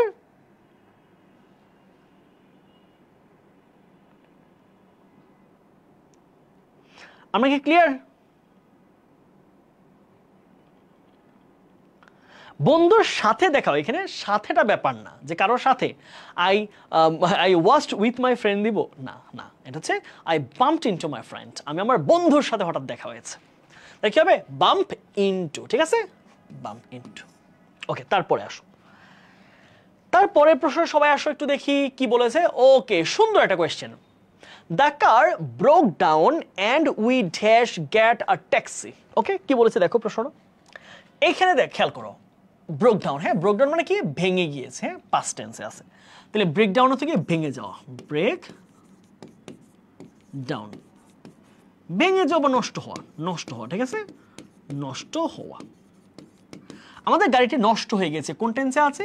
পাস্ট টেন্সে। V2 মানে কি, পাস্ট টেন্স, পাস্ট টেন্স। তাহলে খেয়াল রাখবা, আমাদের এন্ডের আগের ক্লজটা যদি পাস্টে হয় তাহলে তার পরের ক্লজটা কিসে হবে? এটা পাস্ট টেন্সে হবে। তাহলে বলেছে যে আমাদের গাড়িটা নষ্ট হয়ে গিয়েছিল এবং আমাদেরকে একটা ট্যাক্সি নিতে হয়েছে। আচ্ছা, তাহলে এটা অবশ্যই কি হবে? পাস্ট টেন্সের ক্লজ হবে, রাইট? তাহলে আর টু কিসে আছে? প্রেজেন্ট বাদ। হ্যাভ টু কিসে আছে? প্রেজেন্ট বাদ। নিড টু কিসে আছে? নিডও প্রেজেন্টেই বসে অথবা ফিউচারে বসে, নিড পাস্টে বসে না। উত্তর সবগুলো বাদ, উত্তর কি হবে? We had to. দেখো, হ্যাড টু কিসে, হ্যাড কিসে বসে? হ্যাড বসে হচ্ছে পাস্ট টেন্সে। শেষ, সহজ কনসেপ্ট, সহজ প্রশ্ন। নিড টু না, নিড টু হবে না, নিড টু হবে না ভাইয়া। নিড টু প্রেজেন্ট আর ফিউচারের মিনিং বোঝায়। নিড টু কাকে বোঝায়? নিড টু বোঝায় প্রেজেন্ট অথবা ফিউচারের মিনিং। এটা পাস্ট টেন্সে বসে না, নিড টু পাস্ট টেন্সে বসে না বা বসেনি। এখানে নিডেড হতো, তখন নিডেড হতো, needed, we needed to get taxi, আমাদের একটা ট্যাক্সি নিতে হয়েছিল বা নেওয়ার দরকার হয়েছিল। তাহলে একটা মাত্র আছে যেটা পারফেক্টলি পাস্ট টেন্স, সেটা হচ্ছে হ্যাড টু। বুঝে গেল? ক্লিয়ার? খুব কনসেপ্টটা ক্লিয়ারলি বুঝবা। এখানে আমার এন্ড হচ্ছে একটা প্যারালেলিজম তৈরি করে, সেন্টেন্সের মধ্যে সমান্তরাল একটা ধারা তৈরি করে। তাহলে এন্ড এর আগের ক্লজটা যদি পাস্ট টেন্সে হয় এন্ড এর পরের ক্লজটা কি হবে পাস্ট টেন্সে, এন্ড এর আগের ক্লজটা যদি প্রেজেন্ট হয় পরের ক্লজটা প্রেজেন্ট বা ফিউচারই হবে, বুঝে গেল? সো সেই অনুযায়ী আমাদের এখানে যদি পাস্ট, এখানে পাস্ট লাগবে, তাহলে একমাত্র পাস্টে আছে হচ্ছে হ্যাড টু, তাহলে বাকি কোনোটাই কিন্তু পাস্টে নাই। আর to, have to, need to এগুলা কোনোটাই পাস্টে বসে না। ক্লিয়ার এখন? ওকে, এখন আসি আমরা তার পরের কোশ্চেনে। কি বলছে? I found the movie completely dash। হ্যাঁ, আমরা এটার পর আরেকটা কোশ্চেন সলভ করব। চলো, কি বলছে খেয়াল করো, খুবই সুন্দর একটা question. I found the movie, আমার কাছে মনে হলো মুভিটা কেমন মনে হয়েছে আমার কাছে? খুবই একদম সম্পূর্ণ ড্যাশ। ওকে, খেয়াল করো, মুভি কি ব্যক্তি না বস্তু? হ্যাঁ, আমাদের এই প্রেজেন্ট পার্টিসিপল আর পাস্ট পার্টিসিপল একটা ব্যাপার আছে। দেখো, যখন বস্তু, হ্যাঁ বস্তুকে বোঝাবে তখন হবে প্রেজেন্ট পার্টিসিপল। প্রেজেন্ট বস্তু হতে পারে বা ঘটনা হতে পারে। প্রেজেন্ট পার্টিসিপল মানে কি বলতো? মানে হচ্ছে ভার্বের সাথে আইএনজি, ভার্বের সাথে আইএনজি যুক্ত ফর্ম। অ্যাডজেক্টিভ অবশ্যই, সেটা অবশ্যই অ্যাডজেক্টিভ বোঝায়, কিন্তু সেটা যদি বস্তু না হয় ব্যক্তির কথা বোঝায়, ব্যক্তি, হ্যাঁ ব্যক্তির ক্ষেত্রে কিন্তু প্রেজেন্ট পার্টিসিপল নয়, ব্যক্তির ক্ষেত্রে হচ্ছে পাস্ট পার্টিসিপল। পাস্ট পার্টিসিপল, সেটা কি হবে? V3 হবে। তাহলে ভাইয়া আপনি যা বলছেন ওকে, লেখা তো বুঝলাম, ফাইন, কিন্তু আমার কনসেপ্ট ক্লিয়ার হয় নাই। চলো আমরা একটু কনসেপ্টের উপর গুরুত্ব দিই আবার। হ্যাঁ, কি বলছে আবার খেয়াল করো। যদি ভাই ব্রেকডাউন হতো, ব্রেকডাউন না হয়ে এটা ব্রেকস ডাউন হয়েছে, যেহেতু কার ছিল থার্ড পারসন সিঙ্গুলার, তার ব্রেকস ডাউন। হ্যাঁ, তখন উই নিড টু হইতো, তখন উই নিড টু হইতে পারতো, অথবা উই আর টু হইতে পারতো, তখন প্রেজেন্টে ছিল। উই হ্যাভ টু হইতে পারতো, তখন সবগুলো হইতো। আচ্ছা, এবার আসো ভাইয়া, এই জিনিসটা বুঝি নাই। কি বললেন ভাইয়া? যদি বস্তু হয়, বস্তু হলে তাহলে কি হবে? Present participle. আর যদি ব্যক্তি হয় সেক্ষেত্রে হবে পাস্ট পার্টিসিপল। ভাই এই জিনিসটা আমার ক্লিয়ার না, চলো আমরা একটু ক্লিয়ার করি উদাহরণ দিয়ে। হ্যাঁ, খেয়াল করো। যেমন ধরো আমরা বললাম যে ইন্টারেস্ট, হ্যাঁ এই শব্দটা নিলাম, বললাম যে দ্য মুভি ওয়াজ ইন্টারেস্ট। হ্যাঁ, তোমরা যোগ করবা কোনটা কি হবে? ইন্টারেস্ট পর্যন্ত আমি বললাম, এরপরে তোমরা অ্যাড করো, কি দিবা? আর বললাম যে আই ওয়াজ ইন্টারেস্ট, অ্যাড করতে হবে কোথাও টিং আইএনজি, কোথাও ইডি অ্যাড করতে হবে। বলো তোমরা কোনটা কি করবে? আমি আগ্রহী ছিলাম, ছবিটা সুন্দর ছিল, ছবিটা চমৎকার ছিল, কি হবে বলো? এটা ক্লাসের ক্লাস অ্যাডমিশন সি ইউনিট, এটা সি ইউনিটের ক্লাস। হ্যাঁ, সি ইউনিটে অ্যাডমিশন, তবে যে কেউ করতে পারো। ক্লাসের টপিকগুলো তো তোমরা বি ইউনিটে পড়বা, তাই না? সো যে কেউ করতে পারো ক্লাস। তাহলে একটু মিলাও, এখানে কি হবে? এটা মিলাইতে পারলে তোমার এই টপিক বোঝা শেষ।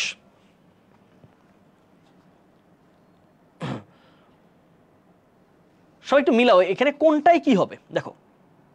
তোমার জাস্ট দুইটা জায়গায় দুইটা জিনিস অ্যাড করতে হবে।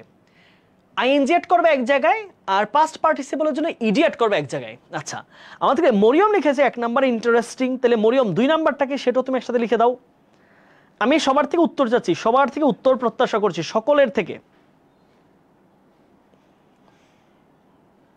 2 নাম্বার হচ্ছে ইন্টারেস্টেড, যে মরিয়ম বলেছে 2 নাম্বার ইন্টারেস্টেড, ফাইন। তার মানে দ্য মুভি কিন্তু ইন্টারেস্টেড না, মুভি কখনো আগ্রহী হয় না, মুভিটা চমৎকার। তাহলে ইন্টারেস্ট থেকে প্রেজেন্ট পার্টিসিপল যখন ইন্টারেস্টিং হয়, হ্যাঁ আইএনজি হয়, তখন এটা হচ্ছে চমৎকার। কি বোঝায়? চমৎকার, মিনিংটাও কিন্তু ভিন্ন প্রেজেন্ট পার্টিসিপলে। আর যখন বলছি আই ওয়াজ ইন্টারেস্টেড, এইটার অর্থ হচ্ছে আগ্রহী, আমি আগ্রহী ছিলাম। তাহলে ব্যক্তির ক্ষেত্রে দেখো, ব্যক্তির ক্ষেত্রে কি হয়? Past participle. আর বস্তুর ক্ষেত্রে কি হয়? মুভি। বস্তুর কি হয়? Interesting present participle. সো এই কনসেপ্ট মনে রাখলে এই উত্তর করা আমার কাছে মনে হয় সহজ। I found the movie completely, তাহলে মুভিটা কেমন ছিল? মুভিটা কেমন ছিল, তাহলে বস্তু যেহেতু, তাহলে কি হবে? ভার্বের সাথে আইএনজি যুক্ত হবে। তো উত্তর কোনটা হবে? ভার্বের সাথে আইএনজি, এনগ্রসিং। এনগ্রসিং, একদম মুগ্ধ করা, মনোমুগ্ধ করা, আচ্ছন্ন করে ফেলা, মুগ্ধ করা, এনগ্রসিং। ইন্টারেস্টিং এর মতো কাজ করে শব্দটা, ঠিক আছে? ওকে, লাস্ট কোয়েশ্চেন আজকের মতো আমাদের। চলো লাস্ট প্রশ্ন আমরা কিছু আলোচনা করি। When the guests arrived, they dash lunch. বলেছে খেয়াল করো যে when the guests arrived, যখন যে অতিথিরা আসলো, they dash lunch, তখন তারা দুপুরে খাবার খাচ্ছিল। দেখো খুব সুন্দর কনসেপ্ট।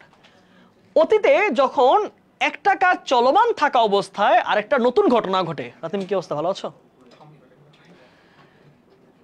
অতীতে যখন একটা ঘটমান চলছিল, একটা ঘটনা, ঘটমান না ঘটনা, অতীতে যখন একটা ঘটনা চলছিল অবস্থায় ছিল, অর্থাৎ চলছিল, ওই টাইমে আরেকটা কিছু ঘটছে, ওই সময় আরেকটা কিছু ঘটেছে। হ্যাঁ, এই যে দুইটা ঘটনার যে সংমিশ্রণ, হ্যাঁ, এইটাকে আমরা পাস্ট টেন্সে একটা কোলাবোরেশন রাখতে পারি। দ্যাট ইজ, তাহলে অতীতে দুইটা কাজ, রাইট? তাহলে অতীতে যেটা চলছিল, যেই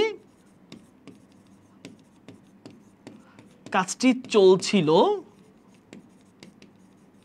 যে কাজটা চলতেছিল তখন, সেটা হচ্ছে past continuous.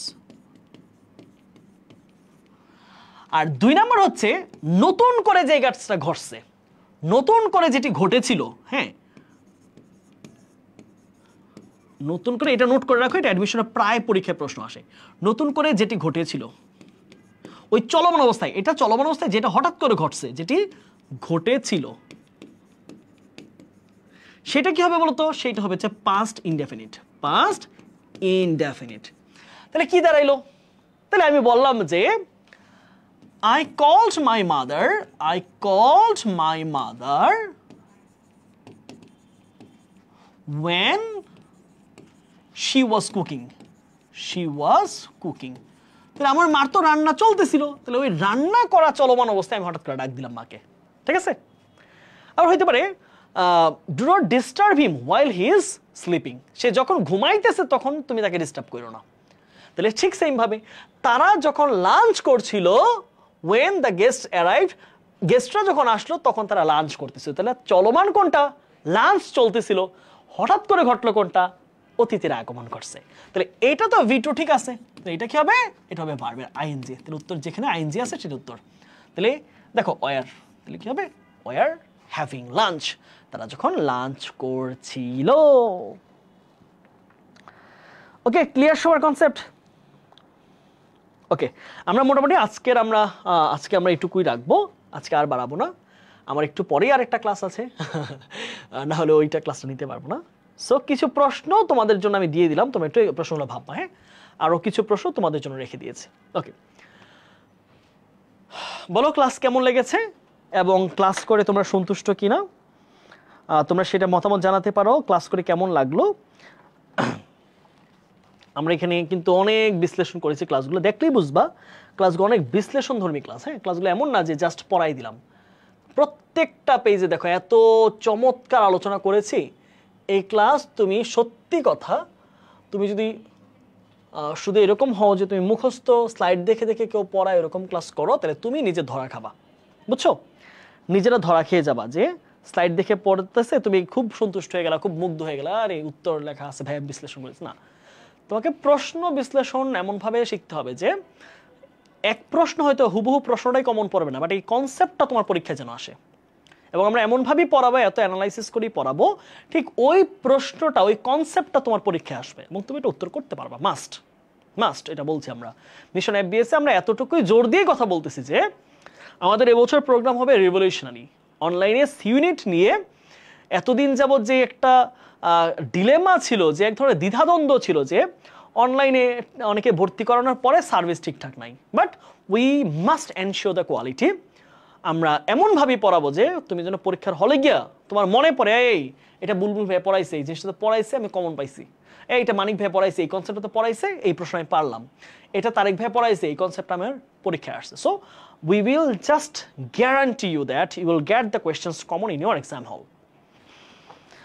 Okay, alhamdulillah, we are satisfied. Thank you very much. Okay, so আমরা আজকে এই পর্যন্তই শেষ করছি।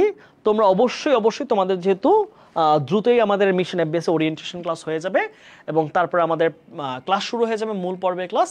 সো সবাই এনরোল করে ফেলো। ওকে, সবার সাথে দেখা হচ্ছে ইনশাআল্লাহ পরের ক্লাসে, প্রাইভেট ব্যাচের ক্লাসে দেখা হবে।